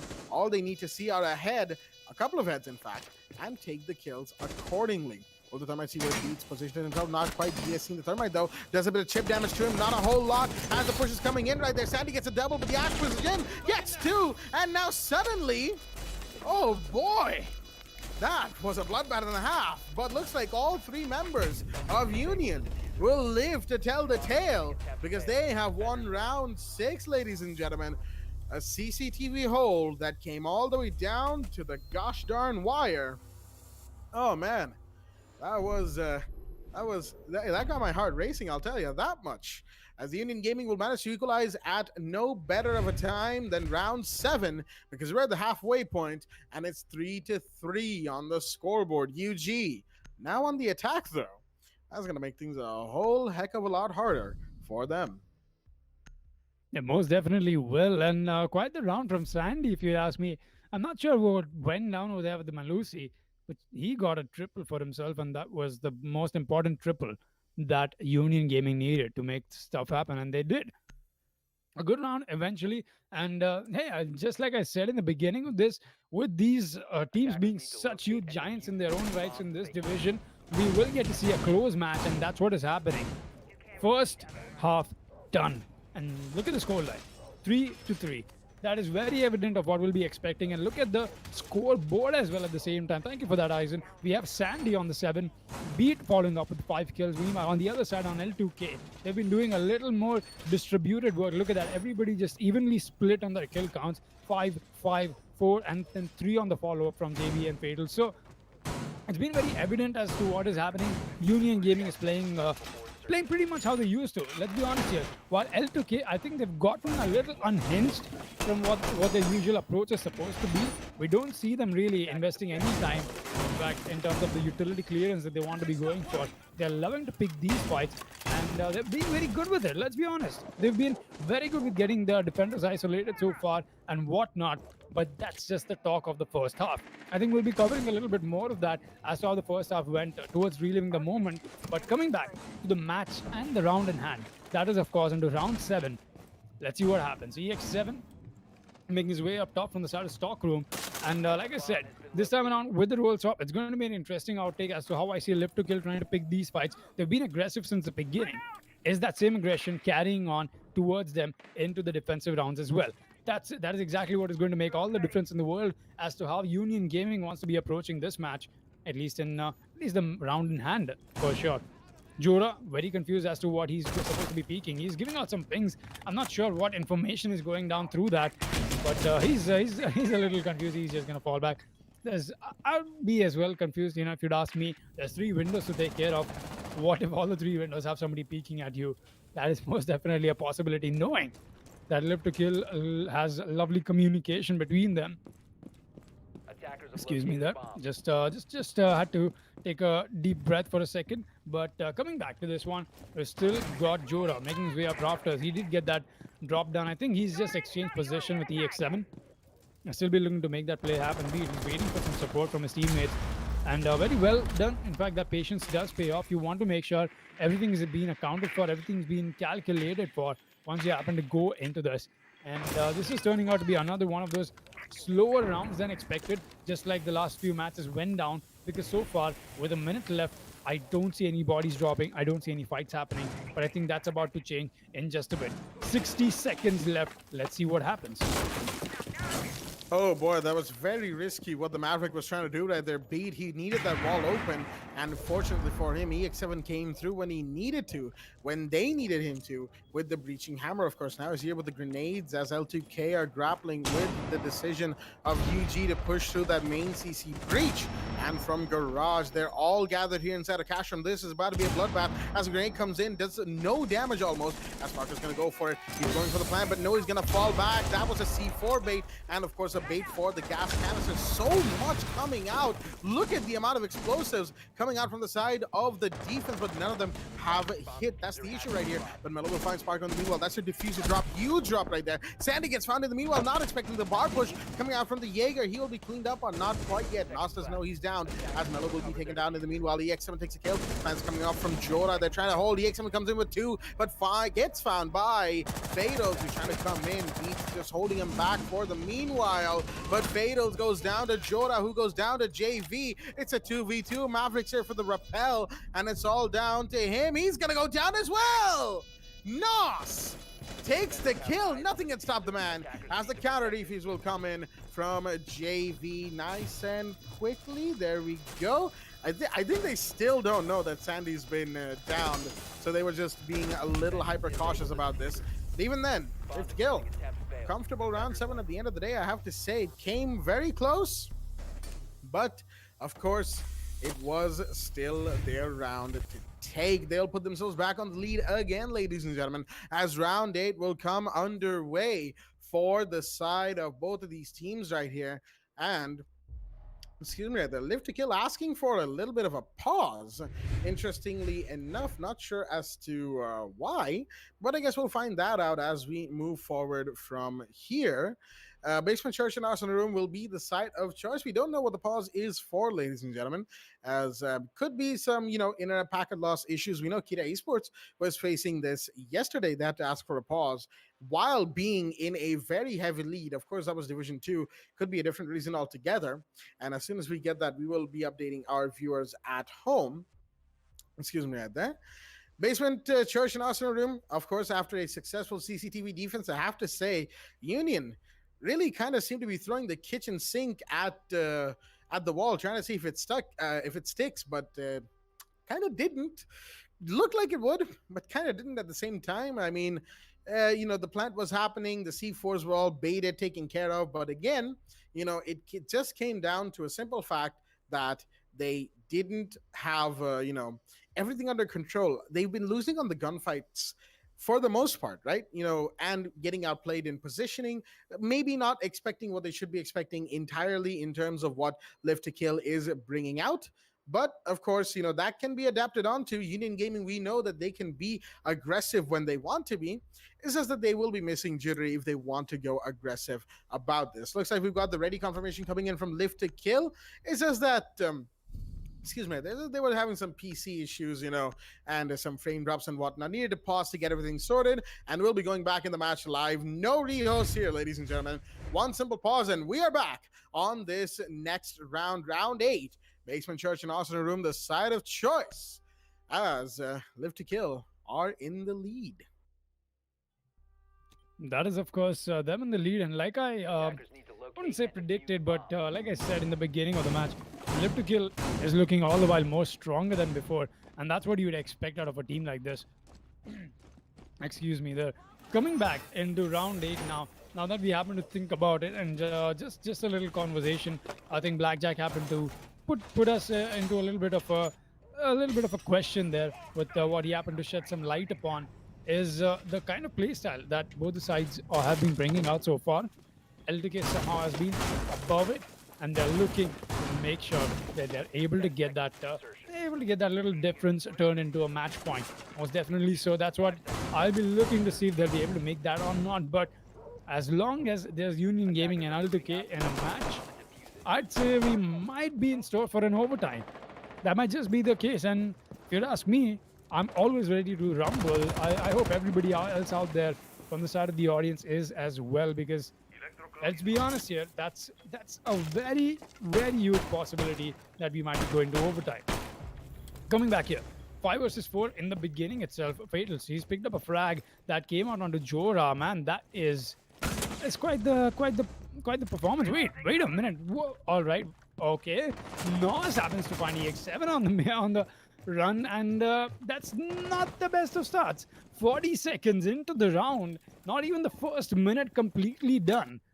2 important attackers shut down. EX7, Jora especially not feeling it, man. He's really not been able to perform today. I think it's all of that nervousness, knowing that I think this is, of course, the first match that he is coming out to play in terms of the Pro League with Union Gaming, his old/new roster. You can say anything, at least knowing that Jora was a former teammate. So coming back to it, he has not had the best of debuts into this new team for himself, and that's the way it is. A minute and 40 remaining, and it's not looking great. If you'd ask me, it's looking very ugly for the side of Union Gaming. This is, of course, a 3-time back-to-back champion we are speaking about. And I only say 3-time back-to-back is because that has been back-to-back. There have been 4-time back-to-back champions back in the Pro League, before the Pro League, that is, of course. So, too many titles, just too much history to go on off of this roster, off of this team. It's not the performance that I was expecting to see. I still be looking to make amends, though. 3 versus 5 is not impossible. It most definitely is a possibility, but I think my confidence in Union Gaming is just as much as it is for Live to Kill as well. I wouldn't say that Union Gaming might not just be able to clutch it, but I'm very sure that Live to Kill is not going to allow them to do that, because they just happen to play it that way. We haven't gotten to see any of these throw plays, if I may, throw being the key word here, from the side of Live to Kill, or even from the side of UG for that matter. And that means this kind of seriousness is what does happen to put that pedal to the metal a little bit, if you'd ask me. Beat awfully close to this construction area. He's wait a minute. Sandy's picked up a flag. That's going to be on Fatals. Beat is trying to find one, which he will. Mello goes down. This might just turn out to be a possible retake, and more importantly, a possible plan that I see UG winning out. Sparko is gone for the drop. He's going for the plan. Where is the denial coming in? Is it, or is it not even? The C4 comes up, but that's not going to do anything. Sparko gets the drag on the JV. Beat gets another one. This is the kill frenzy coming in from UG. They've turned the round around for them. Black is the only one left remaining. 5 seconds left. The plan is going to be stuck. Sandy's watching this angle that he's got for himself, but where is Blank? He's got to come around the corner, which he will. Position given away. No way to go around. Sandy does go down there. It's a 1 versus 2 that Blank could most definitely win, but he won't. Beat gets it. And this is the turnaround I talk about, people. Union Gaming makes the 3v5 happen. Does not matter if they lack a sledge. It does not matter if they lack another attacker for themselves. That's 2 attackers less into the first 30 seconds. They still see Union Gaming take away that amazing round. Very well played. Just filmed that single hatch drop. Alright, just as I was talking about it, L2K does not come out with the throw plays like these, and that's exactly when Union Gaming could turn out to be quite the monster. Man, that was one hell of an attacking round coming in from them. Just able to salvage the best of what's left, turn that around for them. Really well played, man. It's really good to be here, watch this match in Division 1. Let's be honest, this is why I happen to admire Seed so much. That was one hell of a turnaround that I did not see coming. And Union Gaming takes it all. They deserve it. Very well played. We'll be headed to round 9. 4-4 is still the scoreline, and as we are able to go further, I think my prediction will get it does get a little truer the moment we happen to go ahead from here. It's getting closer to overtime. So just the way it is, I think round 9 is most definitely going to be very interesting. Heading back to you, Blackjack, what do you think is going to happen out of this? Do you think an overtime is coming up, or is this what we are going to get to see? I mean, if you ask me, Foxy, there is a very good chance of this match going to overtime. There's like it's almost 90% guaranteed at this point. If both of these teams keep having this back and forth, if you will, and Union Gaming, well, you know, while we were spectating the last round, you had those first two drops, right? Jora and EX7 going down, and it looked like Union Gaming might be down for the round, but no way would they let that slide. They took that quite well, I should say, from a 3v5 to a 3v1. And a post plant to boot. They played it about as well as they could, and unfortunately Live to Kill couldn't quite give themselves the kind of room to breathe that they needed to in that situation. Now the 2-minute 20 mark, nobody's being dropped early. Looks like Live to Kill are just gonna hang out inside a site, all of them inside a site. In fact, it's a turtle hold coming out from the side of L2K. Excuse me, right there, as they seem to reckon that just doing what they do on basement itself will be more productive for them, rather than going for the roam and then having to come back and get taken out on the way. We did see an attempted impact trick coming out on the main hatch of Kitchen right there. I don't think it actually succeeded, primarily because, of course, Hibana using 2 Excalibur pellets just to bait out the impact tricks and, of course, get the hatch breach should both sets get blown up. Blank really lost his life right there. Will he lose it? No, he doesn't. Beautiful shot on the EX7. That's unfortunate right there. The Sledge contesting from the high ground gets taken down. More shots fired. Blank is so low on HP now, but he's still alive, and that's what matters. Grenades and flashbangs being caught via the magnets, and of course there's still the ADSs that will be coming into play. With the magnets being taken care of, Mello will be flashed right there as the hatch drop is being prepared, but they have to be very careful for Blank. That man is still active in the Arsenal area. As Fables in the meanwhile does a bit of damage. Not actually, doesn't do any damage to Sandy, but does pre-fire in his location. Beat, he very nearly had the Omai, who's quite literally snaking his way around sight, but he will go down finally, and the kill will be confirmed by Beat. Much needed, as now Sandy is trying to find where Fatals is. He needs this kill, but first Blue's being watched, and no, the drop from Sparko will be read and killed. And now the Beat back will be taken. Fatals goes down to, of course, Sandy. The plan's going out from Beat right now. Smoke gas cannons is coming in. Beat's gonna be down and taken care of by Mello. 3v2. They both need to get in there. Not enough time remains. Sandy finds Nos in the meanwhile. 2v2. Last two standing as the shots are being fired towards the smoke. He'll be found as well. Jora takes that kill, and now it's all down to JV. He finds one. That's diffuser drop. Can he find two? Yes, he does! JV will be the one man in a 1v2 clutch, as we will see in the instant replay.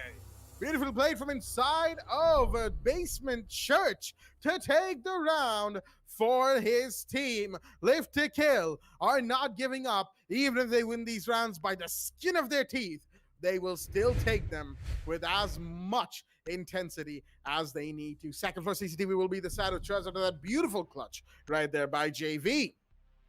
As we'll be moving into round 10, one round away from match point for the side of Live to Kill. JV is no joke. In fact, you happen to come back to think about JV. He has been, in fact, back-to-back MVP for the Pro League for so many times and so many seasons just like that.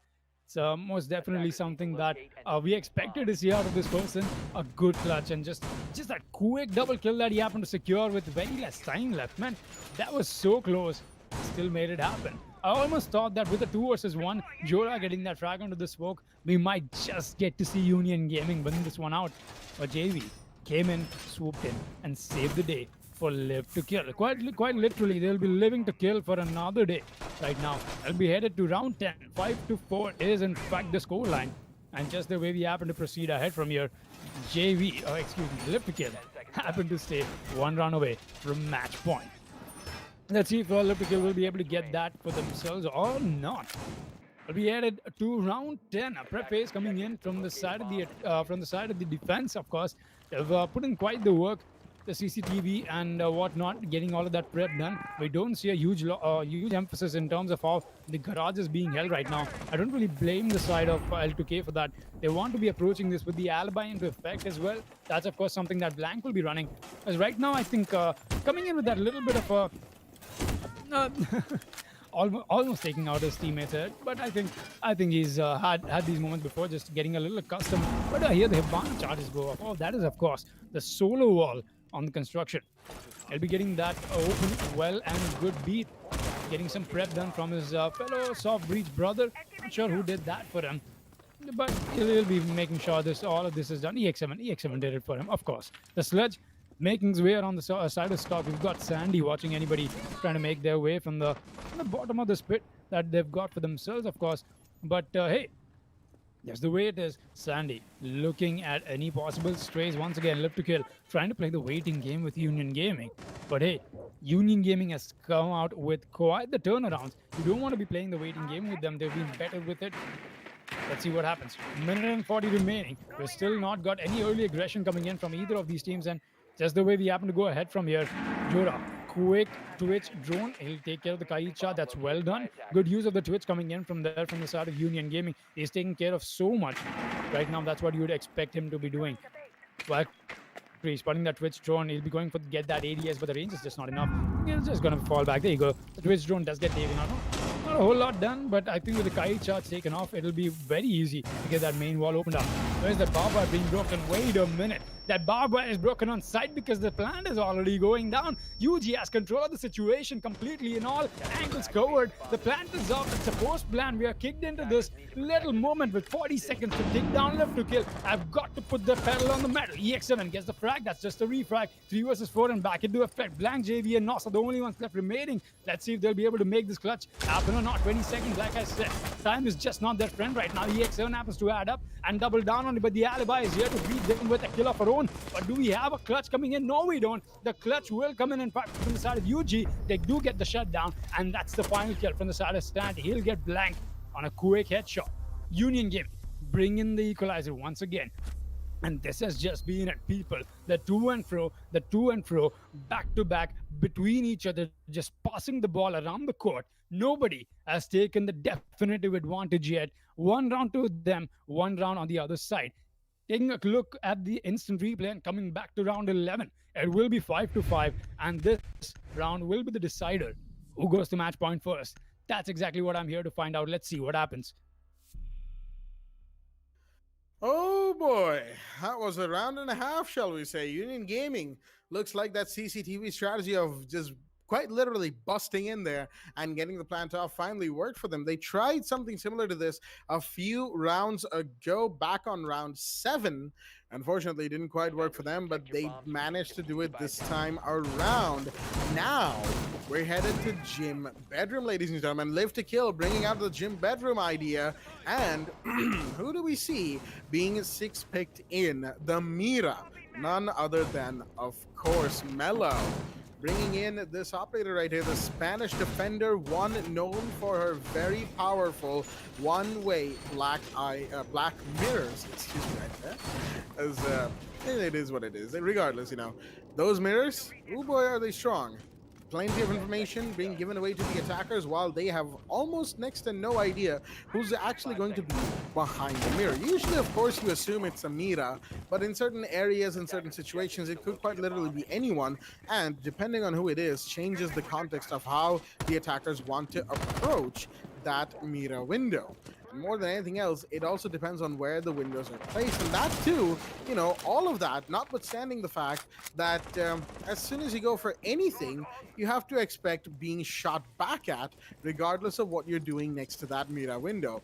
You know, you bring out a drone, you just stay there aimed, waiting for somebody to peek, you will be shot back at, and more often than not, the person peeking the window will be the one doing the dying for the most part. CCTV will be taken care of nice and quickly by Sandy. The wall is breached at the very least, of course. Ash with the breach charges, because why not? Coming in for the roam clear nice and quickly, but L2K for the most part, they aren't really doing too much towards CC.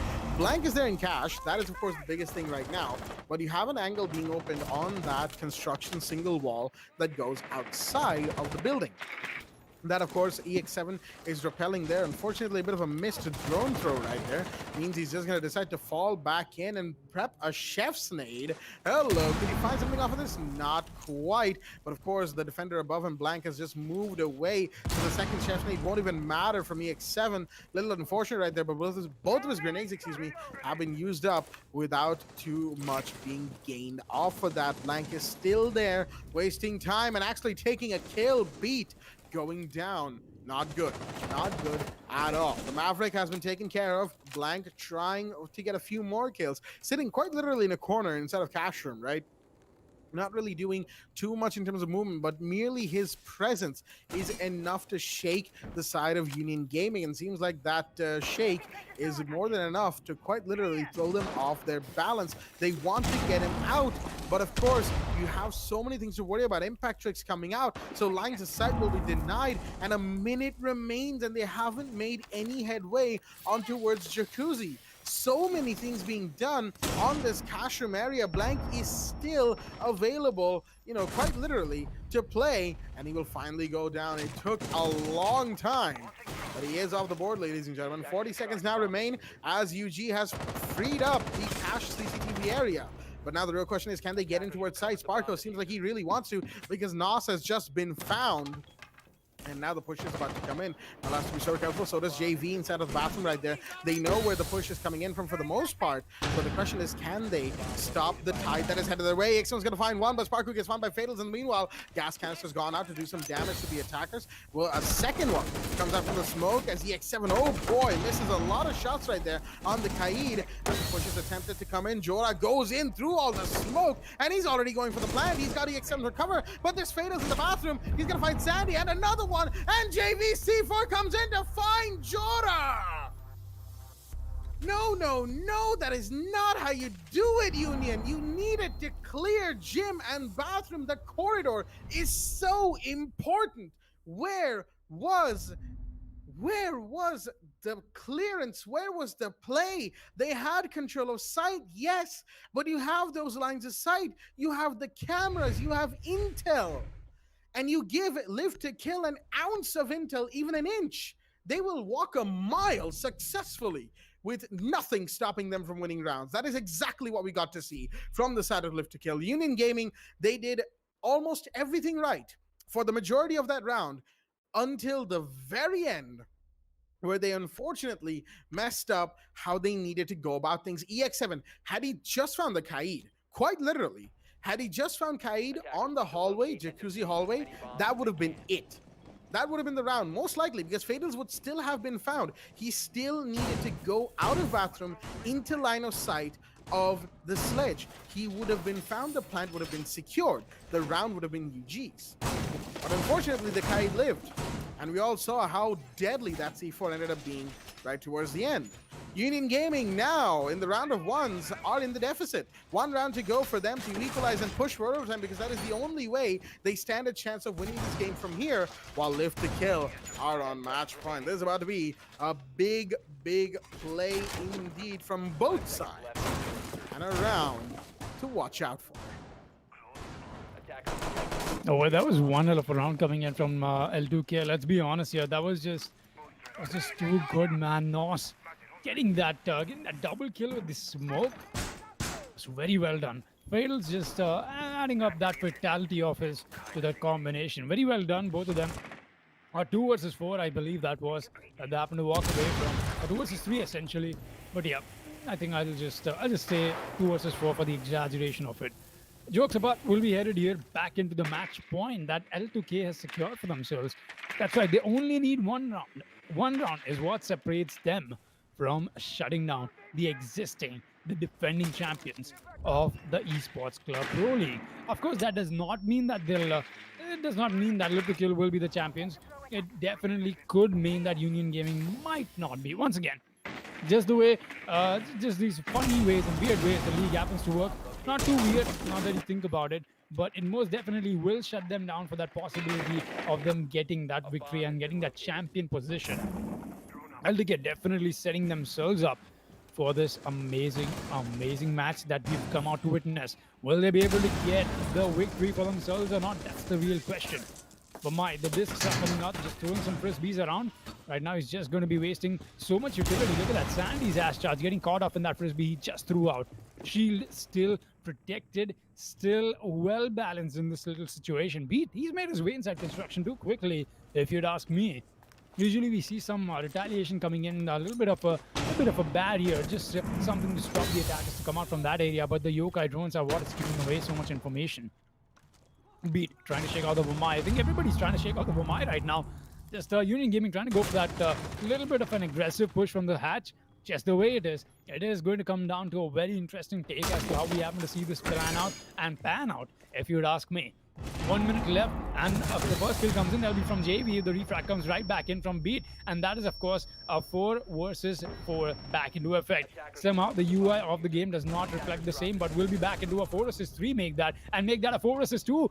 Beat and Sandy are the only ones left remaining. L2K might be able to secure this, but no, Sandy spots that little pixel, and blank goes down. They still got Beat and Sandy alive and kicking. Sandy goes for the drop. Echo, where did he come out from? That was from mainstairs, but he gets that kill anyway. But it won't matter, man. It does not matter. Your defending champions are shut down. Union Gaming gets beaten today right here on Season 5, Day 1 of Division 1. And mind you, people, remember the name. Live to Kill are the team that defeated them. Very well played, JV. Even walks away with the MVP, very well deserved so. And what a match this was to cast, especially to witness, if you'd ask me. I think we can all, we can all echo that sentiment quite literally, Foxy, as yeah, what a match indeed. I don't think any one of us were expecting Union Gaming to have such a hard time today. We were expecting a really good fight. L2K were looking pretty good at the beginning. But again, I don't think any of us quite expected Union to be, kind of out of shape now that I really look at it from my perspective here. Mm-hmm. I mean, that's what happens if you don't play with Jidri. Oh yeah.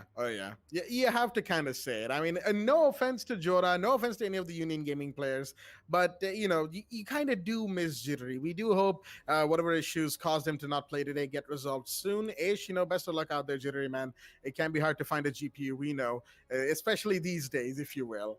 But of course, we'll be talking about that later on. Right now, we'll be going into Real of the Moment to talk about the match that we just had, and what a beautiful match it was indeed between both sides. It really started off looking like Live to Kill might run away with this game, all things considered, because those first few rounds, Union kind of looked a lot rougher than they did towards the end.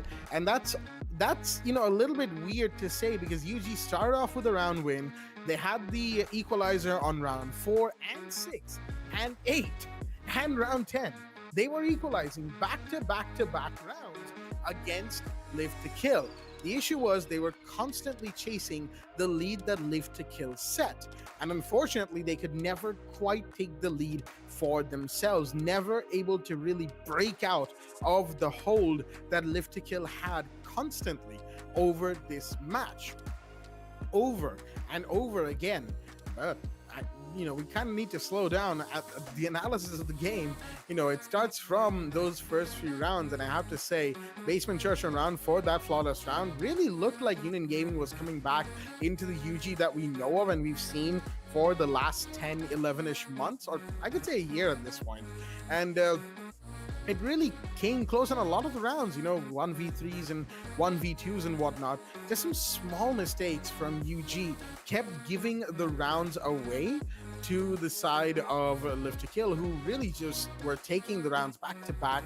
They were taking advantage of the fact that Intel was almost always in their corner. They almost always knew what UG was trying for, what they were trying to go for. And that, of course, never really helped Union, because they could not shut down Live to Kill's Intel galloping potential.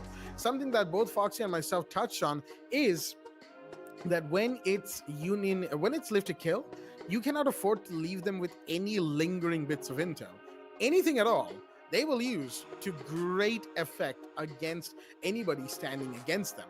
But of course, it wouldn't exactly be a UG L2K game without rounds that come all the way down to the wire, 1v1s, 1v2s. Like for instance, this one, right? Blank, he actually managed to make it a 1v2 by taking down Sandy, just didn't have the kind of room to stretch his legs and get the rounds for himself. But then the very next round on Basement Church again, I believe this was the round that was JV's 1v2, down to just him in a very, very clutch situation. He found the Twitch, right? Jora, he was the one with the diffuser. He was the one who had to pick it up. And with him gone, it made things all the harder for the side of UG because they needed to get the plant off. If they couldn't, things would be kicked into a far worse situation. And that is exactly what happened. Union Gaming responded back quite literally in kind by going for a bit of a rush plant-ish play onto main CCTV. It worked out pretty well for them, all things considered. Equalizing on round 10, and then we had Lift to Kill firing back on all fronts this one. This round was quite literally, to me, the round where things changed, especially there. EX7 missing on the Kaid. That was where this round was lost, if you ask me, primarily because, sure, some could say that he didn't really know where the Kaid was while the default cam was still there. But even then, had he just been able to down him, just downing him, not even killing him outright, just downing him would have been enough, but it wasn't. And then, of course, we had the final round where Lift to Kill just somehow managing to squeeze things out, even in the disadvantage, even when Union Gaming is firing at full force. The bodies were dropped, kills were taken, and in the end, the match was won. 7-5 to the side of Lift to Kill, in stark contrast to our earlier games of the day, 7-4, 7-2, 7-4, 7-3 actually. So, it's not that different, but kind of different because every round was very close at the same time. But of course, ladies and gentlemen, that's going to be it for ourselves here at the Esports Club. Myself, Blackjack, my co-host Foxy, and of course our matchup and Eisen, as we'll be ending things here for tonight and coming back tomorrow with more Division 1 action on the second day of the first week, and of course the final day of the first week as well. We'll see you there with more Div 1 action. Stay tuned and good night.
We head for the sky, it's alright. Our wings wouldn't fly, it's alright. If we are crashing down again, pieces of love, it's alright. Scattered in mud, it's alright. You're giving me a lie again. And tell me what you want, this time I won't take it to the heart. Cause I know we won't make it out, I've heard it all before. Yeah, tell me what you want, let me hear that I'm the only one. You know that we won't make it out, we've heard it all before. It's alright. It's alright. It's alright. It's alright. It's alright, so let's move on. It's alright, so let's move on. It's alright, so let's move on. It's alright, so let's move on. It's alright, so let's move on. It's alright, so let's move on. It's alright, so let's move on. It's alright, so let's move on. We head for the sky, it's alright. Our wings wouldn't fly, it's alright. If we are crashing down again, pieces of love, it's alright. Scattered in mud, it's alright. You're giving me a lie again. And tell me what you want, this time I won't take it to the heart. Cause I know we won't make it out, I've heard it all before. Yeah, tell me what you want, let me hear that I'm the only one. You know that we won't make it out, we've heard it all before. It's alright. Hey. It's alright. Hey. It's alright. It's alright. It's alright, so let's move on. It's alright, so let's move on. It's alright, so let's move on. It's alright, so let's move on. It's alright, so let's move on. It's alright, so let's move on. It's alright, so let's move on. It's alright, so let's move on. Alright, so let's move on.